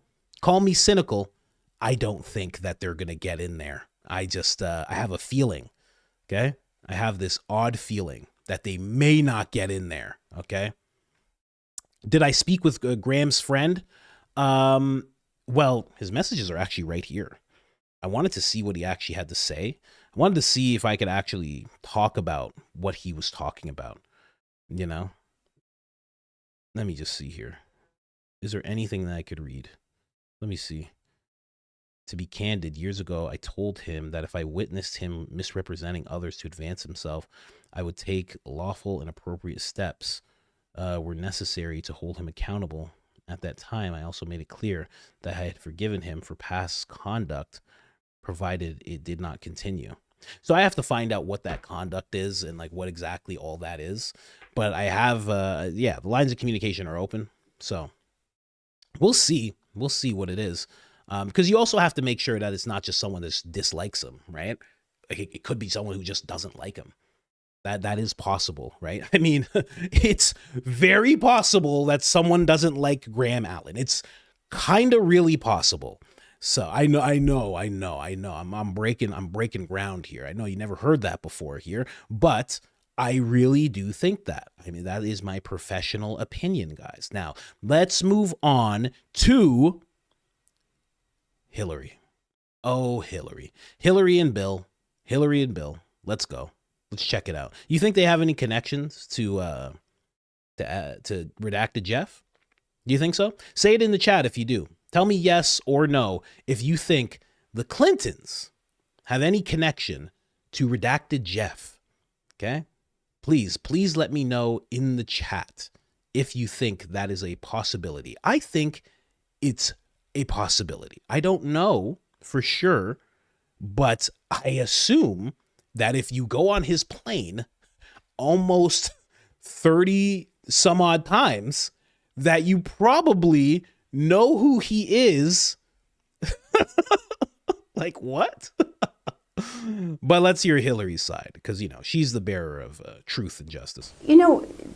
We have no links. We have a very clear record that we've been willing to talk about, which my husband has said. He took some rides on the airplane for his charitable work. I don't recall ever meeting him. Did you ever meet Ghislaine Maxwell? I did on a few occasions, and thousands of people go to the Clinton Global Initiative. So it to me is not something that is really at the heart of what this matter is about. He went on the plane for charitable things. That's what Chris Tucker said. Oh, well, we went on a humanitarian effort to Africa. I was with Bill Clinton and we were on Jeffrey Epstein's plane. Hands behind your back, man. What are you talking about? Think that's a normal thing? I was talking with my brother about that. It's like, oh, there's no proof he did anything. Oh, he's on he's on Redacted Jeff's plane. I got a little worked up. He's on Redacted Jeff's plane. He's with Bill Clinton. What are we talking about here? Oh, but Redacted Jeff wasn't there. Yeah, right, he wasn't there. Are you crazy? Are you nuts? Listen, maybe one time he wasn't there. 30 times? Eventually he's going to be there. Like, come on. I don't recall meeting him. That's what she's saying. I don't recall meeting him. Not at all, really. They are accused and in both cases were convicted of horrific crimes against girls and women. That should be the focus. We are more than happy to say what we know, which is very limited and totally unrelated to their behavior or their crimes. And we want to do it in public because let's make this transparent. There are calls for another individual who denies wrongdoing to go before Congress on this matter, Andrew Mountbatten Windsor, formerly Prince Andrew, do you think he should testify? I think everybody should testify. Look, including the former prince? I think everybody should testify who was asked to testify. I just want it to be fair. I want everybody treated the same way. That's not true for my husband and me, because other witnesses were asked to testify. They gave written statements under oath. We offered that. They want to pull us. Why did they want to pull us into this? To divert attention from President Trump. This is not complicated.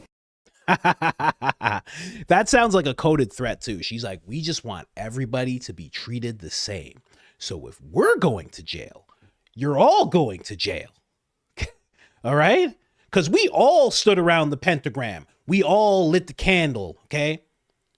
We all pricked our fingers and mixed blood. We all did this, guys. You know that. We've all been doing this for decades. In our bloodlines, it's been happening for centuries. That's why we run the world. You guys all know this. So all I'm saying is if we have to be in front of them and we could get prosecuted, I just want things to be fair. Oh, she's like threatening. That's how she does it. That's how she goes. Real smooth with her threats, you know? Real smooth. She's just like, we all know ball. Okay? We were all there when we manifested Aleister Crowley, when we summoned him and he actually appeared in the center of the pentagram. We were all there when that happened, right? Huh, Mr. Prez Orange? You weren't there? Is that what you're telling me? We've all gone to the Bilderberg Group. We all go to the World Economic Forum. We all do those things in Dubai. You guys know that, right? I just want to be treated fair. That's her. That's how she threatens people. That's how she threatens people. We all should be going through this together. What's going on? We all allow demons inside of our bodies to possess us so we can have more power and fortune. We've all done this, right? So I'm just saying that maybe we should all be treated the same, right? Oh my God. I love it. Absolutely love it. Man, let's keep going here with them because there was no connections, right? There she is. Okay. All right. That's Bill. All right. That's their daughter getting married. Okay. That's okay. All right. All right. Well, there's a connection there, I guess. I don't know. Knew them well enough to have that going on. Okay. Fine. You know, there's no other connections though. Okay, there is. Whatever. Your reaction when you saw some of the material that has been released? I'm thinking, for example, of images of your husband apparently in a hot tub in a swimming pool on Epstein's plane. What was your reaction to that? And do you know the context surrounding some of those images? Absolutely. And it wasn't a hot tub on a plane. It was one of the stops they made to look at philanthropic and charitable work that my husband has done, saving literally millions of lives around the world. It turned out that was done long before there was any public awareness and certainly any conviction of any crime by Jeffrey Epstein. So it was a short period of time that was in pursuit of charitable philanthropic work. A lot of people were traveling at the same time. Many staff members, guests, other supporters of the foundation. If Bill and I had a penny for every person we've taken pictures with, we would be extremely rich today. What was your reaction? It's funny because they are extremely rich, huh? Isn't that funny? They're like extremely rich, like way richer than like you think a president ever could be, right? Along with his wife, who's just his wife, right? So yeah, it's very odd. They're very rich already. You know, I have a picture of this shirt. Of this picture on my shirt. I have a shirt where I have this printed on it, and it's one of my favorite shirts. I won't throw it away. People have wanted me to sell a shirt with this painting on it, but it's somebody else's painting. So I made one just for myself personally, but I can't sell them, right? And if people don't know, people always think this is Monica Lewinsky's dress. It's not. It's actually Hillary Clinton's dress. 100%. I actually have a video. There's a picture of her wearing this exact dress. So what this picture is Bill sitting in a dress that belongs to Hillary, you know? Maybe it's kind of saying that she wears the pants and he wears the dress. Maybe that's what it is. I don't know. But also, just to touch on the video really quick, to say that Bill Clinton saved millions of lives is absolutely crazy. Absolutely crazy. You crazy? Are you nuts? No links to Epstein. No links at all. Cool. Whatever. Fine. I'm sure Hillary wasn't in this room. Clearly the White House. You know, Redacted Jeff went to the White House 17 times during Clinton's admin, along with Maxwell. So she knew Maxwell, okay? And then this guy knows Bill, and you're in the White House. You're more than likely there as well. So you sure you didn't meet him? Are you positive? I don't know. Seems like you would have met the guy at least once. I don't know. I could be wrong though. I don't know much about politics. I don't know too much about politics, guys. I have to actually read this on my phone because it is so small. Now, let me just show you this. This is actually what Nancy Mace, Kash Patel, was on Dan Bongino's podcast. Oh man, I'm sure they just talked about true things the whole time. Oh man, I can't wait to see that podcast. I can't wait to suffer through that podcast. Anyway, let's see here. Nancy Mace actually made a request of the agency, apparently. Okay. So Mike Ben's sharing it. He says, wow, huge by Nancy Mace. Puts the questions point blank to the agency. This is a development to follow. Now, Nancy Mace, actually, if you don't know Nancy Mace, she's a congresswoman. She's one of the people who said she has seen the names. She's seen them all unredacted, every single one of them, and yet she will not come forward with any names at all. And these are people who were involved, 100% involved. She will not come forward with the names. Now, the basic of what she is laying down here, she's saying that she wants the agency to provide all records, documents, images, videos, photographs, communication, passport, and any other materials in the possession of the agency related to Redacted Jeff and Maxwell, and any other of their activities. So she's basically saying, listen, I think you guys have this material. I want you guys to state now whether or not you're actually going to supply it to us because we need to see it. What do you think the agency's going to say? They're going to be like, what are you talking about? Don't you know that we all are the actual president? Who are you talking to right now? That's what they're going to say. They're going to say, get out of here. Are you nuts? But there was one thing that was very interesting. Now, she talks about the agency's response to all of this because this has been something that they've been asking about for quite some time. She says the agency's response went on to say, the fact of the existence or non-existence of requested records is currently and properly classified and is intelligence sources and methods information that is protected from disclosure. That's what they said. So basically they're like, we're not saying whether it exists or not, but we are telling you that it's classified. And then they're saying these are some methods that we could be using. Maybe not. They're basically looking at her saying, allegedly, maybe, perhaps we use some methods that this man may have used. But we can tell you one thing. These are protected from disclosure. That's very, very interesting that they say that. And that's exactly what Charlie was pushing on. Charlie was pushing that really hard, and he would not stop no matter what.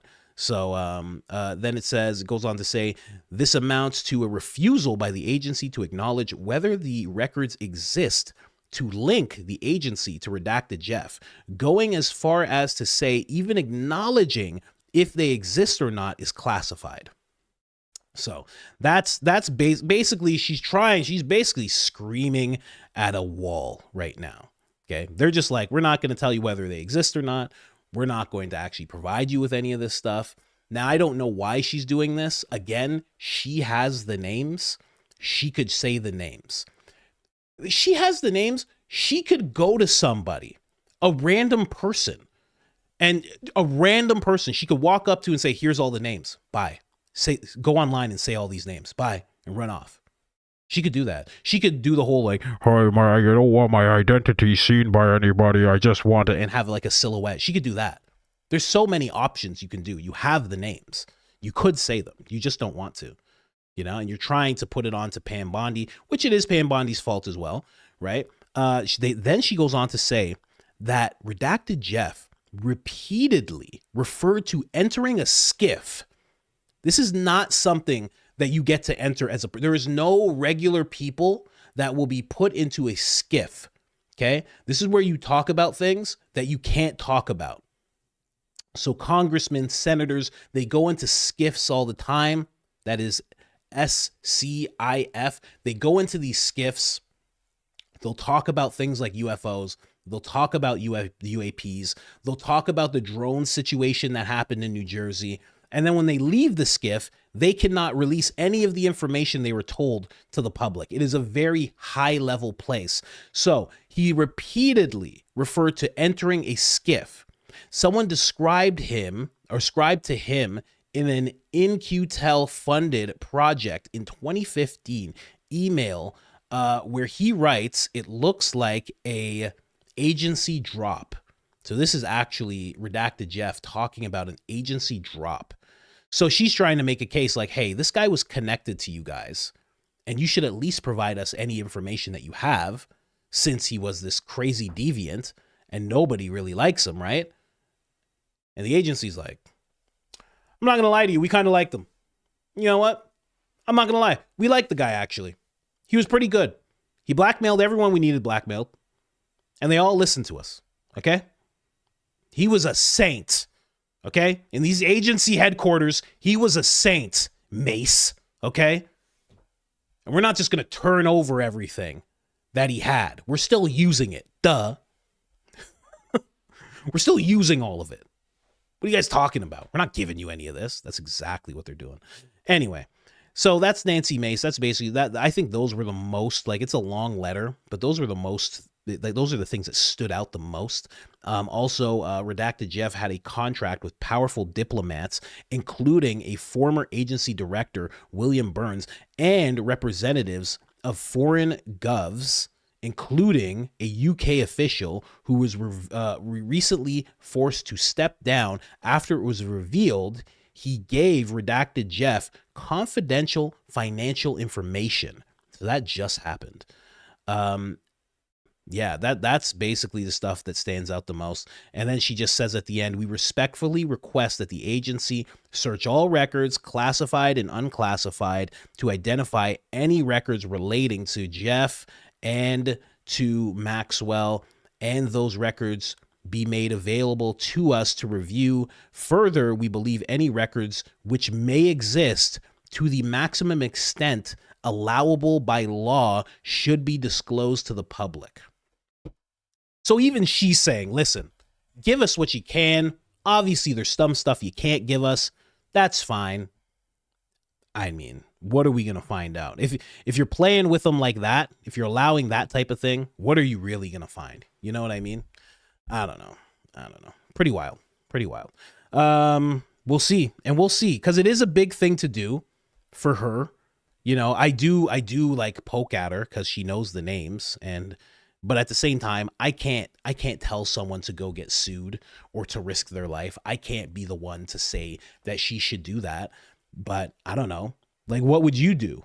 What would you do? Oh, are we almost at 5,000 likes? Like the video, the memberships, the mentorships will be dropped by the wife. She's just itching, you know?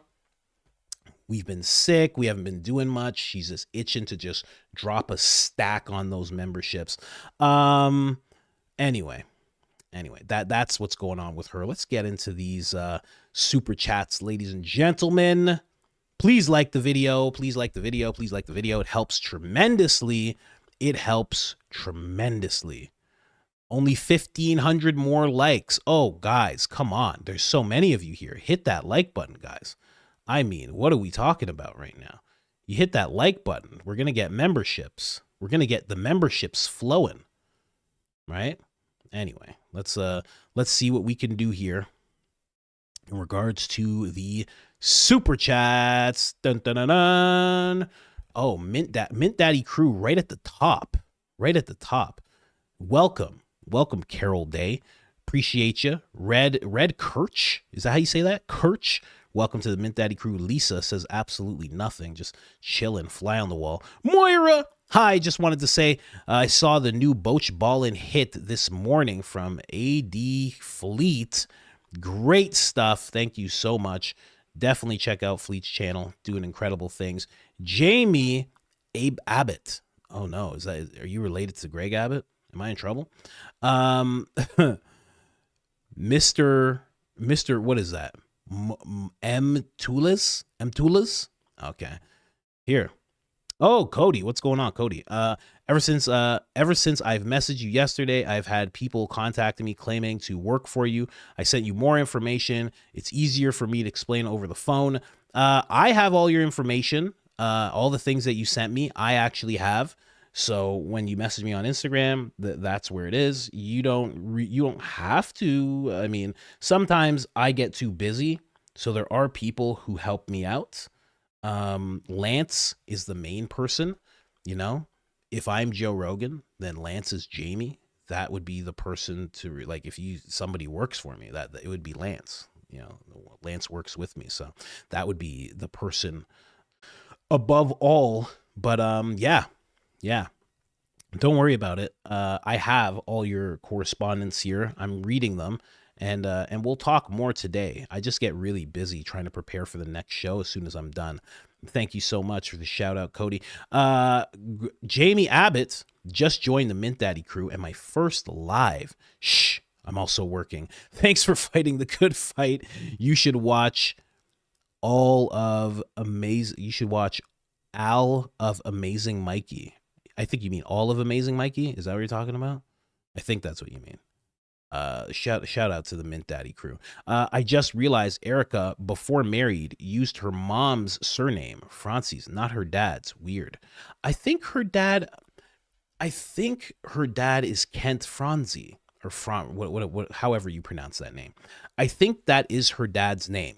I'm pretty sure. I could be wrong, but I'm positive his name is Kent Franzi. So he just to let you know. Ryan or Arlen, listen, a contribution like this, I am going to get this name right. Arlen or Reelin, I apologize. Thank you so much. Really, really appreciate that. Let's keep going. Heather, haven't heard from Heather in a minute. What's going on, Heather? Coach, you bring so much joy to my mornings. No touching Uncle Baron. I don't think he would like it. Yeah, that was just a little slip. That was a slip of the tongue. Sorry about that. No touching Baron. No, of course not. Katie Lynn Stevenson, this is a show theme song for sure. Yeah, that song is wild. Now there's two songs I'm thinking about making the theme music. Keith Cole, 8289. We need to keep that same energy when we line up the gold-plated wood chippers. Oh man, I hear you. A lot of people are they're upset. You know. It would be in the better interest to prosecute people. I think, right? It'd be in the interests of the entire country to prosecute people, I think. Shannon says YouTube crashed me. It's starting. Grab the go bags. Yeah, YouTube crashed yesterday. I've never seen that before. I think the only time I've seen that, and it was on Instagram, I don't even think it was YouTube, is when the whole George Floyd thing was happening. I saw a huge crash, and then there was a purge of information. That's what Instagram did once. People thought that's what YouTube was doing, but I mean, I haven't heard anybody say anything like that, but it was very weird to see that happen. I've never seen YouTube down in my life. So who knows what that was, but I'm sure they're doing great things. Their motto used to be "Don't be evil." It's not anymore, but I'm sure things are just fine. Arlen says nothing. Absolutely nothing. Arlen says absolutely nothing. Thank you so much, Arlen. So fly on the wall. Majestic Mikey with his magical hips. Fleet, you rock. Fleet, thank you so much for that video. Yeah, those hips were crazy. The way Mikey was breaking it down like that. I was like, wow, like a video vixen, Mikey McCoy. Absolutely amazing. Arlen. I feel like Arlen can't figure out how to say something, and you're just hitting that thing over and over again. But either way, I appreciate you. I appreciate you very much. KG Mama, holla, what's going on? KG Mama again says, did you see Project's tweets yet? What is Project Tweet? I assume you mean Project C. You know his name is also Colin? I didn't know that for the longest time. His name is Colin. Project Constitution. Let's see, what has he talked about recently? 5 hours ago, Johnny's locker is empty. The charity fraud that proves Erica is a pathological liar. How Erica used a tech boy to fake a dying hero for donations. Whoa. What? Okay. We thought we'd seen it all. We thought we'd see it all with this. You know, Project Constitution is so bold. Like, then he tags Erica in it, you know?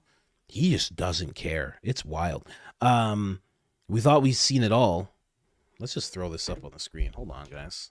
Hold on. Hold, please. Hold, please. Hold, please. Project Constitution. Let's see. Project Constitution. There he is. Boom. Let's see. What do you got going on here, bro? Oh, what is this? Wasn't video? there.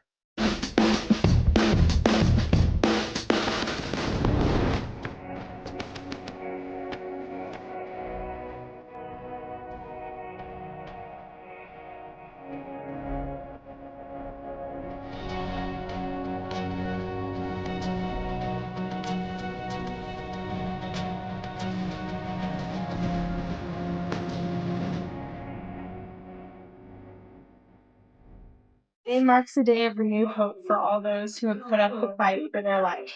I am blessed and honored to be here today to present to you all the second Johnny's Locker. I first want to give thanks to my inspiration, Johnny Bryan. I've been raised that everything in life happens for a reason, and that God has people come into our lives, whether it be for a week, a month, or even just a season, so that they can teach us a life lesson. Johnny is a young man with steadfast faith and unyielding dreams. He is driven, and through his courage and strong-willed heart, I am able to bring forth this contribution to you today. Johnny's Locker is an Everyday Heroes Like You program that is targeted towards enhancing the lives of children and teens undergoing life-altering and various emotional hardships that reside in hospitals, shelters, or protected facilities across the country. Our mission is to bring Johnny Bryan's courage, the afflicted youth, to serve as a reminder that they are not alone throughout this dramatic time in their life. By taking something from the locker, I want each individual to know that they are also taking with them the love and support of others who care about them overcoming any obstacle that they face in life. Just how after every race and long trial in life, there is something to gain and a prize at the end. Johnny's Locker is a provider of one of those simple prizes. I know that sometimes it can be hard to understand why things happen for a reason and why they do the way they do, but we must keep the faith that God walks with us every step of the way. Thank you to all that are here today and for all the love and support you've shown. And a special thanks to the people who've worked behind the scenes to make this possible. Sierra Shavosky, my family and support system. Alan Crandall for making the beautiful handcrafted locker that he made from scratch and with his bare hands. And Walmart.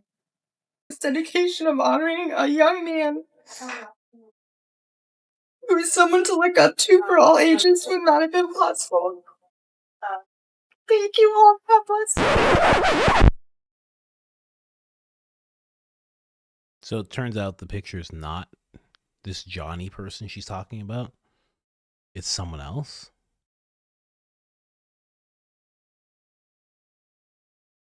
And then they found the real picture of the person. So he did some research here. Project Constitution, if you see this, well, why aren't you just explaining this? You don't have to do this stuff. You got a YouTube channel and everything. You got microphones, bro.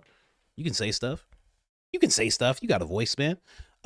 So basically he's saying the whole receipt breakdown, the fake photos, the catfish, the man Erica in Erica's charity photos is not a childhood cancer survivor named Johnny Bryan. His name is John Eric Hernandez, a Stanford student, alumni, and development operations professional working in Silicon Valley. The evidence is we matched the photos from the charity video directly to John Eric Hernandez's LinkedIn profile. The question: did Erica hire an actor? Did she rope a friend into her scam, her alleged scam, to pose for these pictures? Did she just steal a stranger's face and sell a sob story? The stolen name. So where did the name Johnny Bryan come from? Erica's family has deep ties to Chicago. Our digging found a real John Frederick Johnny Bryan, a former football player for the Chicago Bears and Cardinals, who died in 1966. It appears Erica stole the name of a deceased Chicago sports figure, attached it to a fake backstory, and slapped John Eric Hernandez's face on it to create a hero for her charity. The conclusion that the entire premise of Johnny's locker appears to be some kind of just straight up false fake name, fake backstory type of thing. So this is the research that they're doing. I assume this is the tweet that you're talking about. Okay. I mean, someone asked the question yesterday of Ellen when she was sitting with a kid. Did Ellen eat the kid? And I said, that's a valid question now. What can I do? I can't call him crazy. I can't call him crazy either. Obviously, this is all alleged. If you really wanted to do the deep work, you'd have to double check his own research against it and see if this is actually true. I don't know.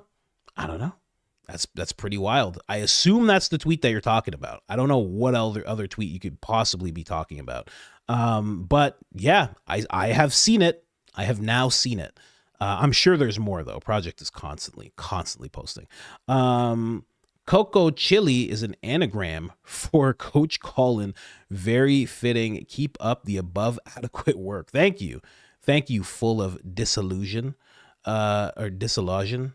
Arlen.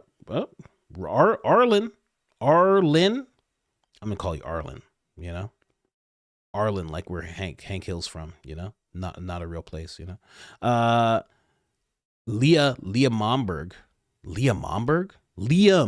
Momberg. Okay. Live from South Africa. Whoop, whoop. That's amazing, South Africa. That's nuts. How is it out there? Is it crazy out there? I saw that one video of that guy, black dude, like a political leader. And he was like, people were like, you remember he was sitting with Pres Orange, and the president of South Africa is like, yeah, no. The farmers, the white farmers are completely safe. And then Pres Orange is like, can you play the video?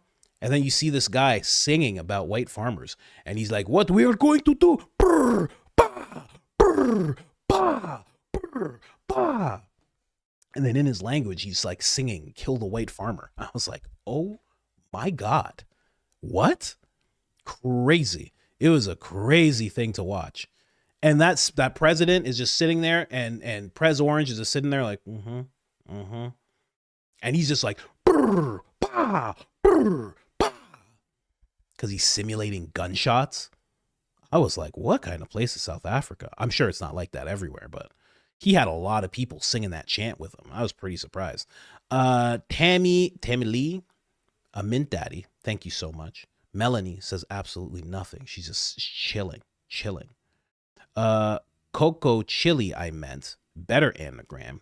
Chick Colin. Okay. Chick Colin. Moira, did you see the clip of Erica talking at a Chicago high school, talking about not doing anything you would want posted in the front page of a newspaper? No, I have not seen that. And it sounds like something she'd say.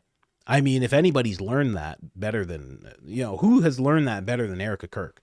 That you don't just want to say things all crazy, That's a life lesson from her, from experience, pure experience. 7-page doc, redacted files, July 2022. Prime of Philadelphia Kardashian fam, name and events, file EFTA000949977. Again, it is EFTA000949977. Very interesting. I'm surprised that we haven't heard about the Kardashians in those things more often, you know? I mean, you know, their mom is the one that sold the tape that everybody saw of Kim, you know? Like just a shrewd businessman. I would think she'd be like, hey, Jeff, I got 4 here. I got 4 here and a boy. I was just wondering what we could do. Let's throw some numbers around. You think, I have Kanye too, if you want Kanye. Yeah, I'll get him to do it. I'll get it. Yeah, don't worry. I'll get him to do it. Island? Yeah, we could be at the island. We can be on the island in 40 minutes. We're already in the air, actually. You know? Why don't we see that more of them, you know? I don't know. We'll see. You have to go through the files first, right? And there's another 3 million files that we haven't seen. More people. There's more people involved. More craziness. You know what the files are like? Because there's another, I think it's 3 million files. The files are like Eyes Wide Shut. And I say that because Eyes Wide Shut actually had a part where there's a 20-minute chunk that was taken out of the movie. So now what happened is Stanley Kubrick made the whole movie, right? And then it was such a wild movie. I mean, if you've seen it.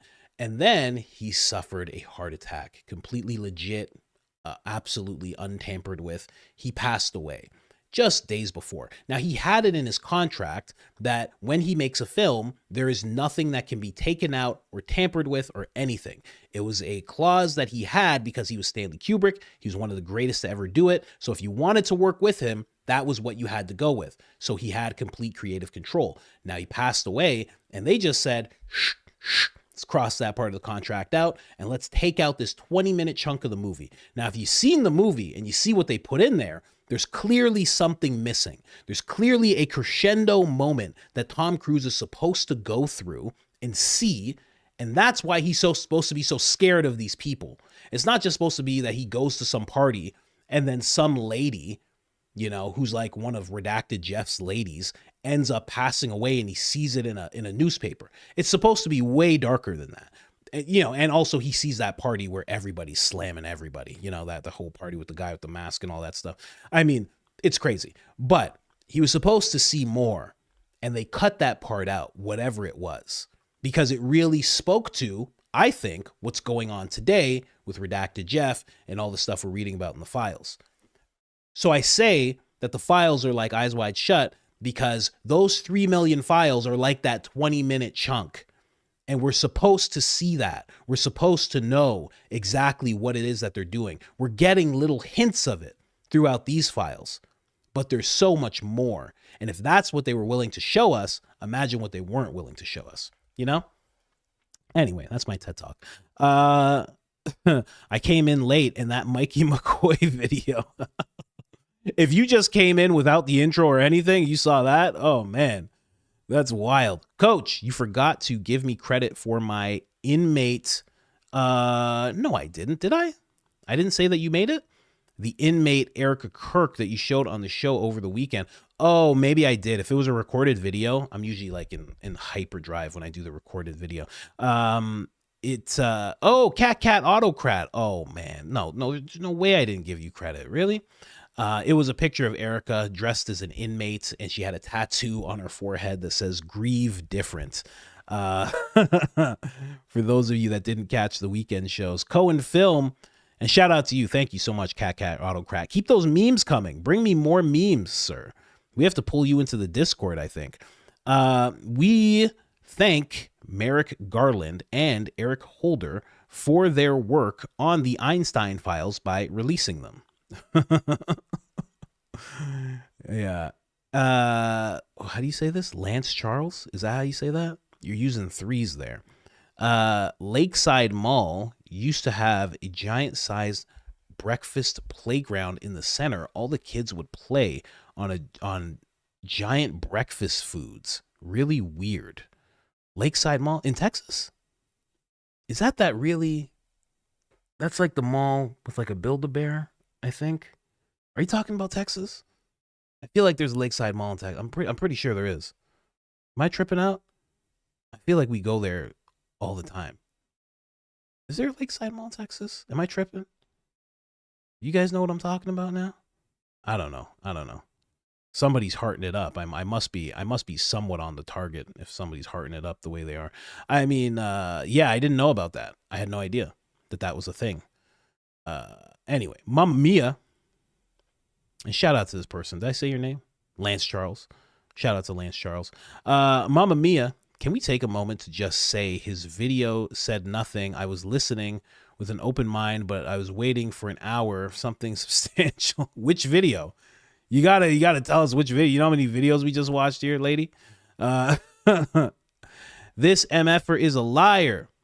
Help me. Let me help you kick him out his high horse.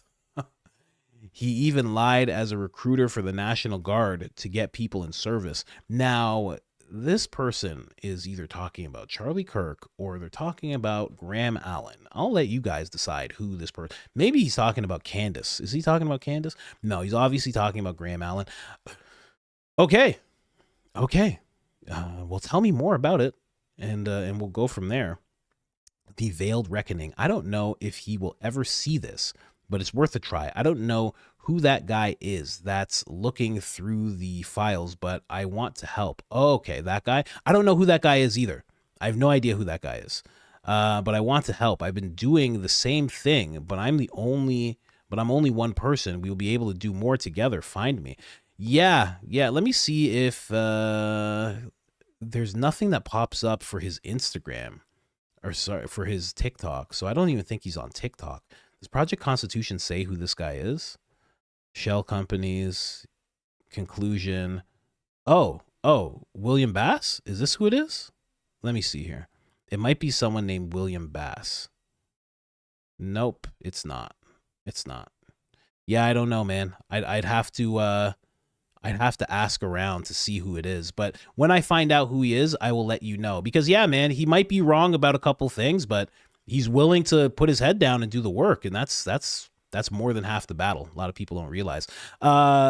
Judy, and then I will put him in contact with you. If you contact me on Instagram or on X, as soon as I figure out who it is, I will connect you to. So hit me up on there, add me, DM me, and I'll make sure to hook you guys up when I find out who it is, because I'll find out. I'll be able to find out pretty quickly.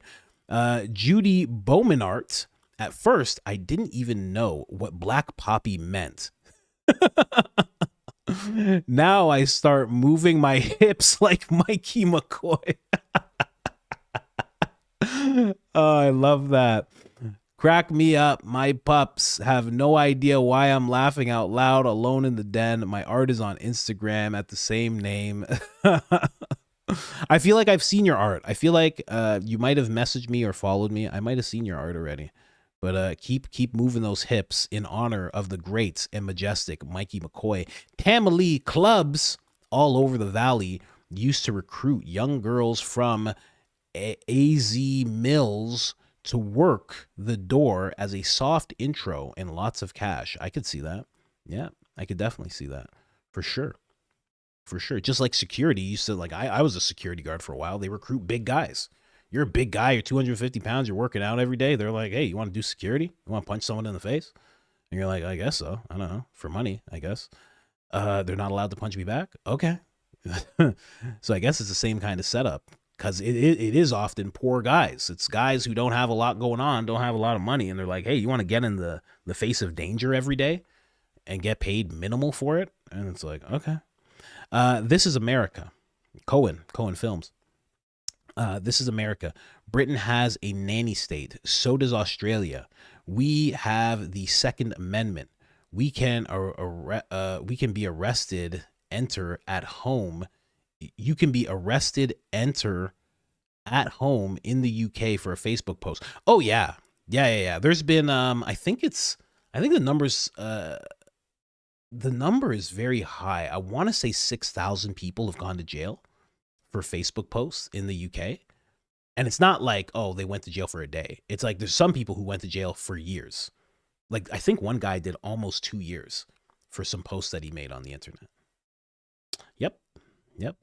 And, I say it all the time. I used to talk about it a lot more on this channel, but it's like the UK's at a certain point. Canada is not far behind, and then the US is not far behind Canada. And it's all about what if you just look closely, you can see it. If you really look into what's happening in Canada right now, you see hints of it in certain states, right? You see hints of it in certain states. Obviously, a lot of times it's like blue ran states, but you do see hints of what's happening in Canada in the US. And you see a lot of what's happening in the UK happening in Canada. So it's like, that is the Western world. That is a big chunk. It's an important chunk. And a lot of people, they're ignoring the signs, honestly. Molly, hello, Molly, Mint Daddy crew, shout out to you. Graham is doing exactly what he's accusing her of. He also knows Charlie wanted Candace at Amfest. He is fake and gay. He is a fake and gay pastor. Oh, somebody make that meme. Graham Allen as a fake and gay pastor. He's not even a pastor, is he? I hope not. No, he can't be. He's just like Gary from Paramount Tactical. That's what he's like Timu Gary from Paramount Tactical. At least Gary's like premium. With Gary, how he messes up and the stuff he says, he's like the premium version. You got him Amazon Prime. That's where you got Gary, right? Graham Allen's just like Timu, and it's like, this is not even the thing I ordered. What is this, And he's just like, let me just tell you the truth. I just want to tell you the truth. People don't like her. And you're like, this is not what I ordered. I ordered Gary. What did they send me? That's how it happens. What's up with getting clicks? Isn't everyone on their phones?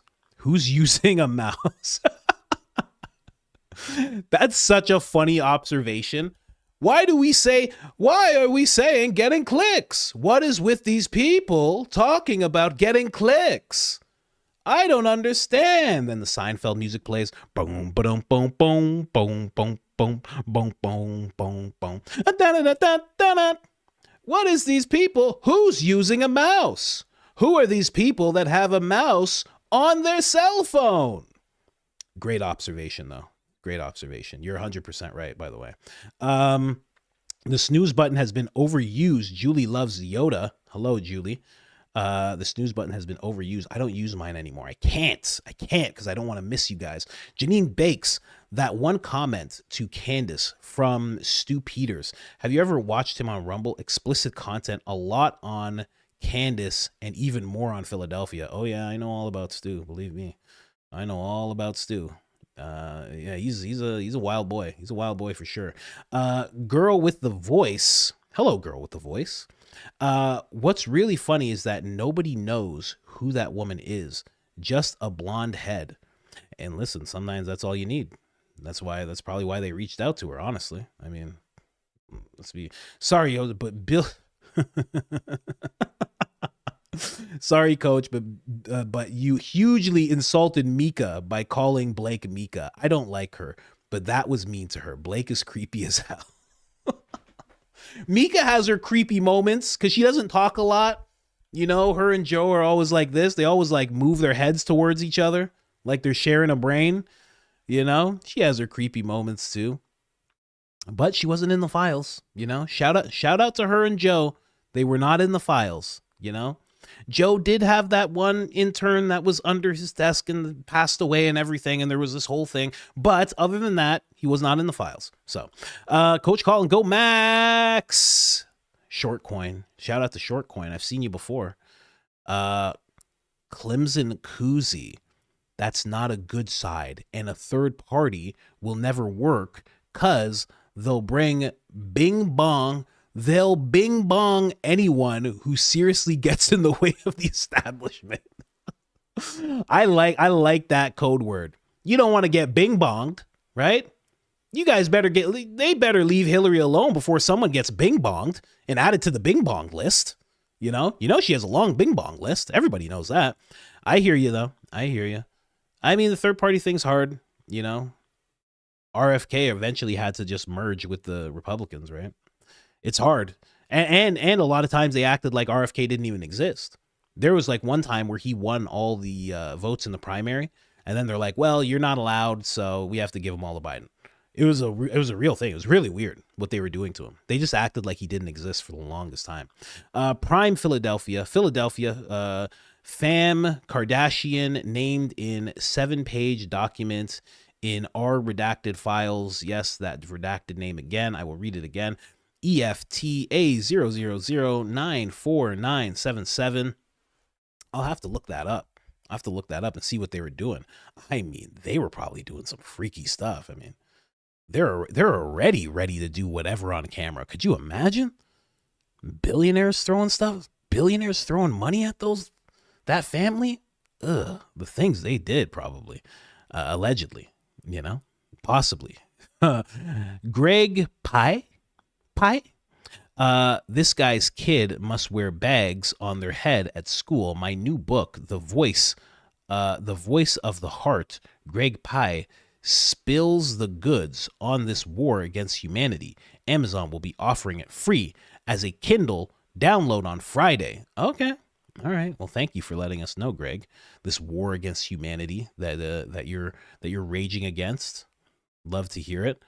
Actually, what's that book called? The Voice of the Heart. Okay. The Voice of the Heart. I might check it out. Should do an Audible version. I don't know why more people don't do Audible versions of books that are styled as podcasts. I think that's such a smart idea. You should style it like a podcast, but it's your book. So you're sitting with a person and you're going through chapter by chapter and you're reading it, but then you're also discussing it at the same time. I don't know why more people don't do that on Audible. I think I would do so well. And then you could also put it on YouTube. So now your book is on Audible where it's supposed to be. It's on Amazon and Kindle where it's supposed to be, but it's also on YouTube where people think it's not supposed to be, and it's operating as a podcast. Come on. Someone send me a check. I deserve a check for that idea. Humor is funny. Pam let it slip. Dow is at 50,000, which means that redacted Jeff's PDFs are in Wall Street, banking, and government. Taking down the system will crumble. Allegedly, maybe, perhaps. Yeah, it's kind of what she was saying. She's like, listen, the Dow, the electricity. Do you want iPhones? Do you guys want iPhones? Do you like your iPhones and your Androids? Huh? Do you like your stable government? Huh? How about that? You guys want to end up like Venezuela? Huh? That's basically what she was saying. Jamie the firecracker in the building. Me belly full, but me hungry.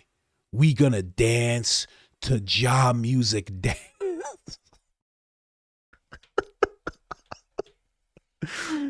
Jamie, friend of the show, is a firecracker. Jamie says what Jamie wants to say, and this was no different.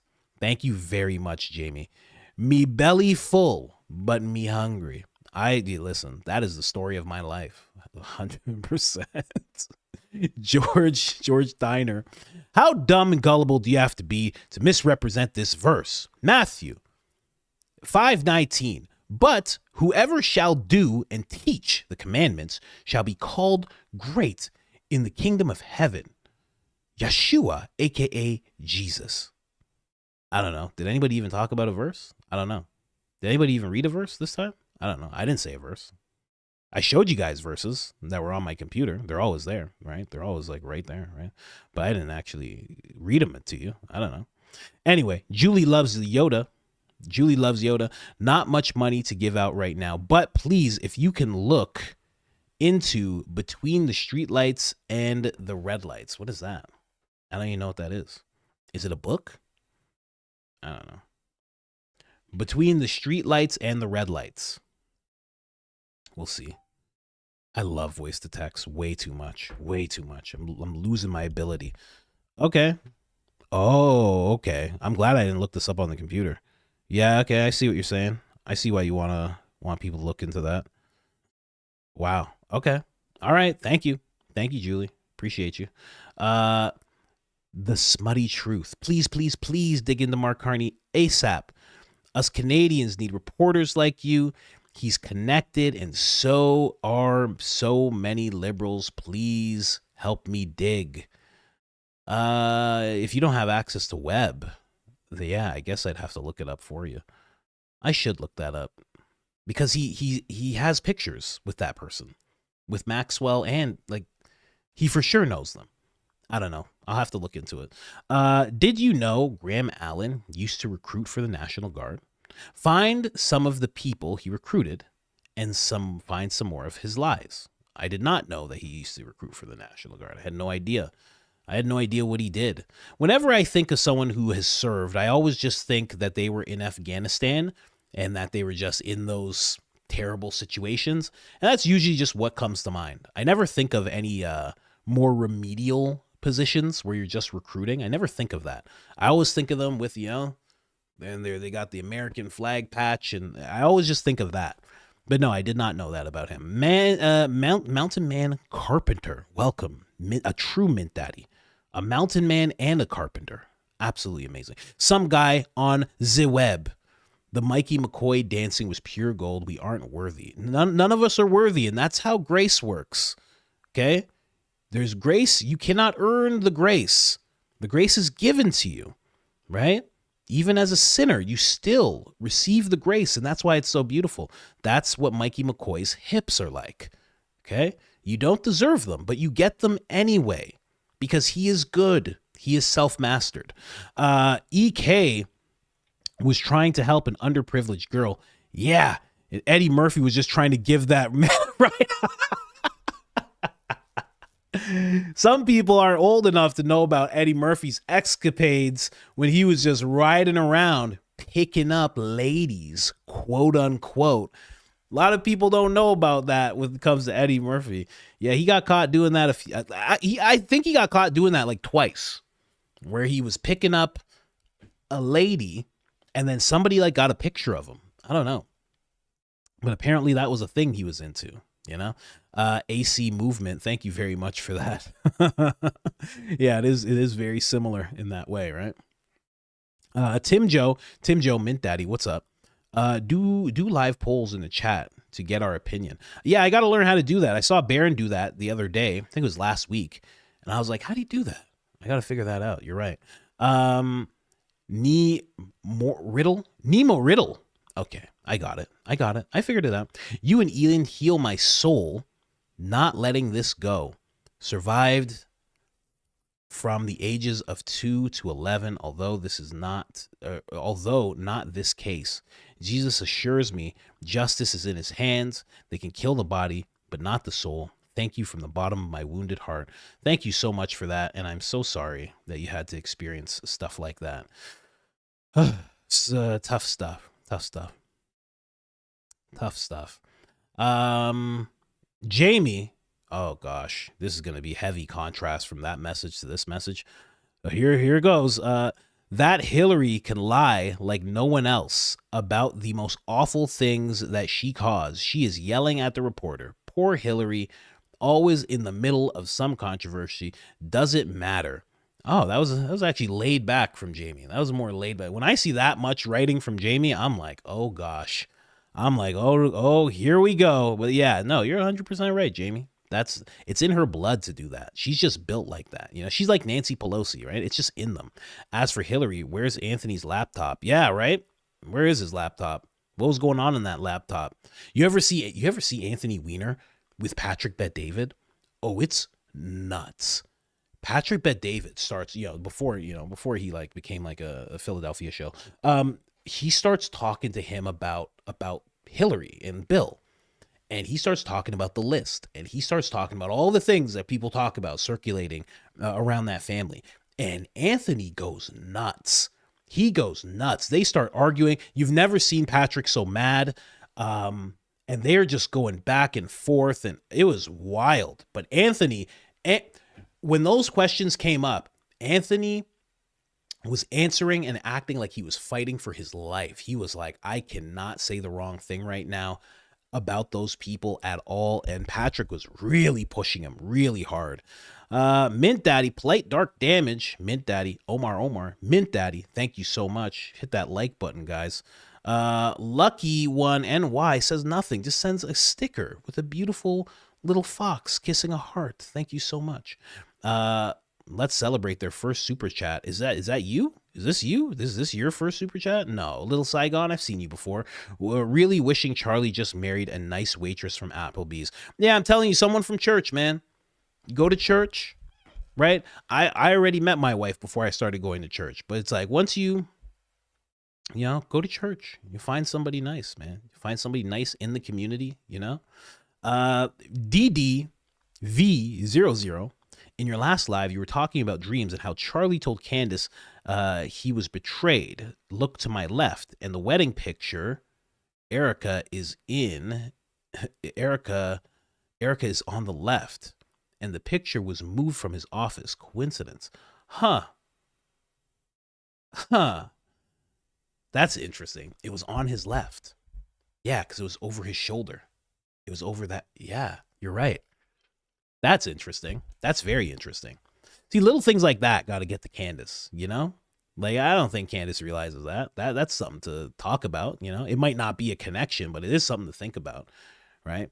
Call me the moonlight. Oh, call me by the moonlight. Hello, by the moonlight. Coach, today marks my 26th trip around the world, around the sun. I'm harness. I'm harness this energy. And thank you, your family. Thank you, your family, for this wonderful show, for blessing my morning. Thank you. Thank you so much. And happy birthday. I assume that's what you're talking about. Your birthday, 26 years old. I remember being 26 years old. I was not in a good place. I was in a terrible place, actually. I was an addict. I was all messed up. You seem like you're doing way better than I was when I was 26. So shout out to you. Good for you. And keep going. Keep going around the sun as much as you possibly can. We never know how many trips around the sun we have, That's one thing I'll always remember from Joe Rogan. Joe Rogan was like, man, he was like, you have 50. He's like, some people at a certain age, like at our age right now, at my age, you have 50 more summers if you're lucky.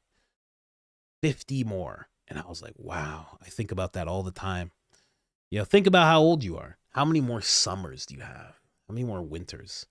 How many more, think about your parents, how old they are. How many more times are you going to get to visit them? Interesting. Yeah. Interesting to think about. Kimberly, shout out to you. Thumbs up to you. Big Easy, sitting here being entertained right after surgery, bro. Your help in time Zoom by while I wait to be discharged. Oh, they got you on laughing gas, bro. They got you on that laughing gas, son. I hope you're all right, man. I hope you're all right. The surgery. I don't even know if you're a man. I assume you're a man. I'm looking at the picture and I can like vaguely see, either you're a guy or you own a Subaru, Yeah. It's, I hope you're okay. I hope you're good. Directly after surgery, waiting to be discharged. I hope you're all right. And I hope you get discharged as you need to be discharged. I hope they don't keep you in there longer. Man, like when I was talking about being in the hospital, man, the hospitals are the worst, especially when you have to spend more than 24 hours. It's terrible. I remember when my first kid was born, I think we were in the hospital for like 72 hours and it's like the lights didn't turn off completely. Somebody's coming in all the time. They're all wearing masks and stuff. It's just such a wild atmosphere to be in. And you're just so vulnerable in that place, man. I really dislike it. G-Web doing a live right now. Did they try to redacted Jeff Candace? So next viewing set, I guess. Watching him live, did they try to redacted Jeff Candace? If you mean what happened to redacted Jeff, no. Well, she said yes. I mean, if you remember, just a little while ago, she was talking about there's actually a plot to have something happen to her. Now, past that, did they try and do anything to her? Yeah, there was another person who I think is still about to be prosecuted for planning to do something to her. And then if you're talking about like the activities Redacted Jeff was a part of, that I've never heard of. There was the whole DOJ thing where they were focused on her and they were trying to get some kind of blackmail on her. And this was a text message thread that was released by somebody. and it was like involving like Barr and like all the Barr's daughter and all these different people. So I mean, short answer would be yeah, they want to do something to her. I mean, if they can, you know, they almost had her, and then she got away. So I'm starting to think redacted show animals are growing up to infiltrate the influencer market. Oh man, that's actually a great theory, right? Especially when it comes to that one that I was talking about, that Aaron person. I'm not saying anything. I'm just saying, like, you, Nick, you know what I'm saying when I say that. But yeah, I get what you're saying. You never know. You just never know, right? Let's go. Call Me by the Moonlight. Charlie Kirk energy has been harness forces, but we are more powerful than we are being led to believe. I struggle, but I want to be involved. Any advice? Involved in what do you want to be involved in? If you want to be involved in the media space, you take whatever camera you got. I used to use this camera. This was my first camera ever. You know, this is my first camera ever, and it was a bad camera, and it only cost $80. And it was because it was on special and it was Christmas, and my buddy Mike bought it for me because I didn't have any money. And he said, pay me back when you got it. And yeah, that's it. Start with that. I had that and the selfie stick. That's how I started. So you can start any way you want. You got a phone? I mean, like that, this phone is way better than that camera.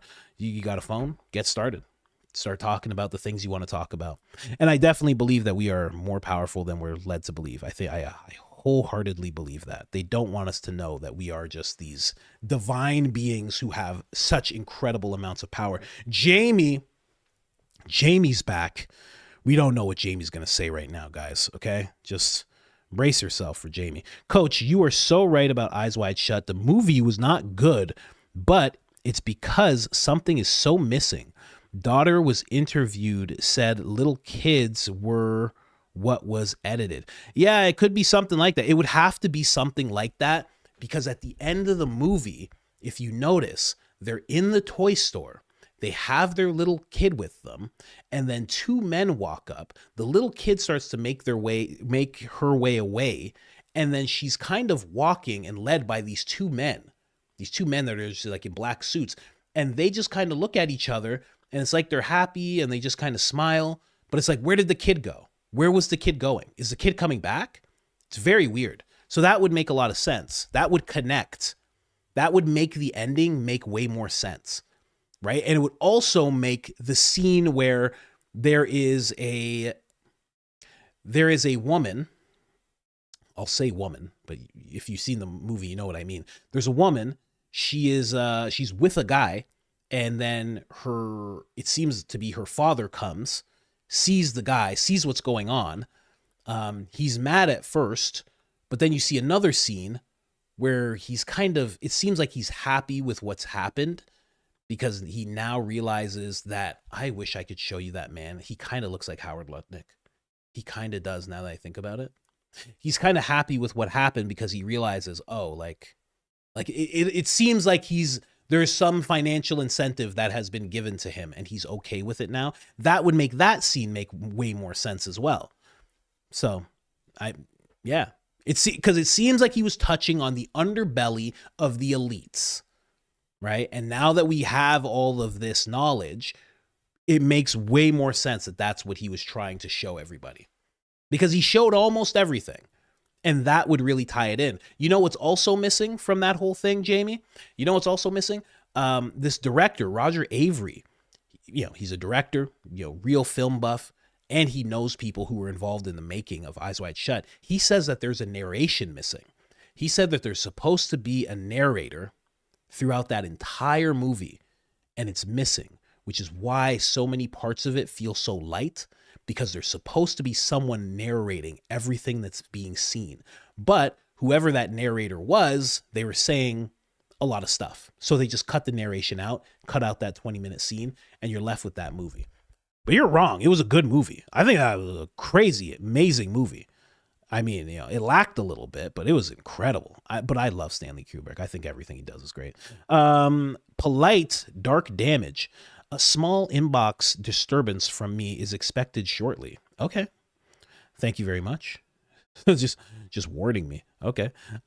Big Easy. It's spades. Got 4 and a possible Chris J's fame plan. Yeah. 100%. 100%. Talking about the Kardashians there. Whoa, more popped up? Jeez, hold on. Let me scroll back. Get back. I just saw one that's from Coach Colin's mod. How'd you get that name? How'd you even get that name?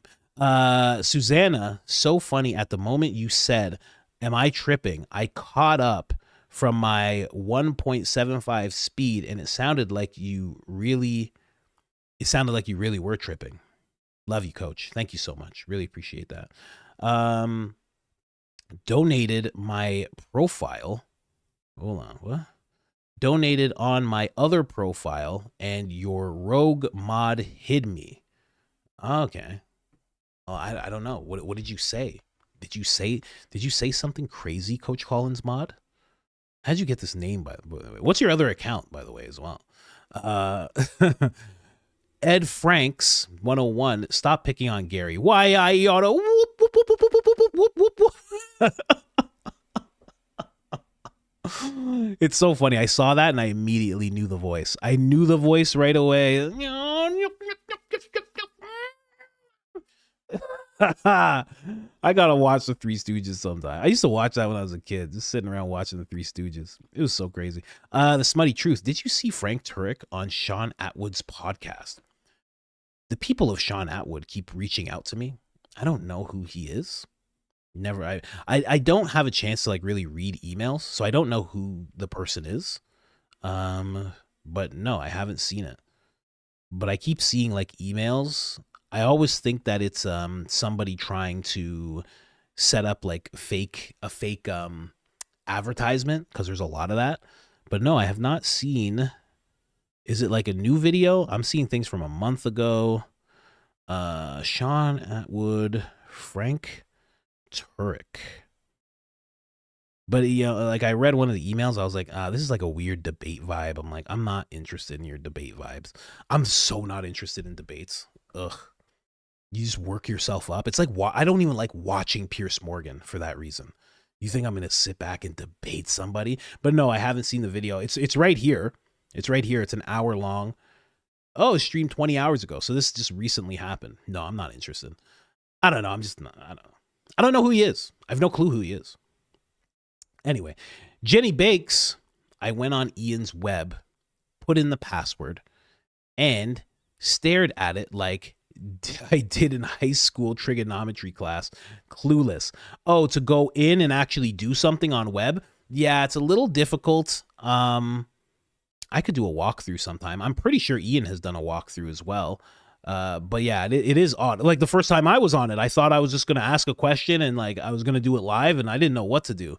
And then I had to ask Ian for clarification. I understand now, but yeah, it's definitely hard. If you don't know, it's super hard. Here for my Harpole High. Let's pray for Joe D's son. Harpole High.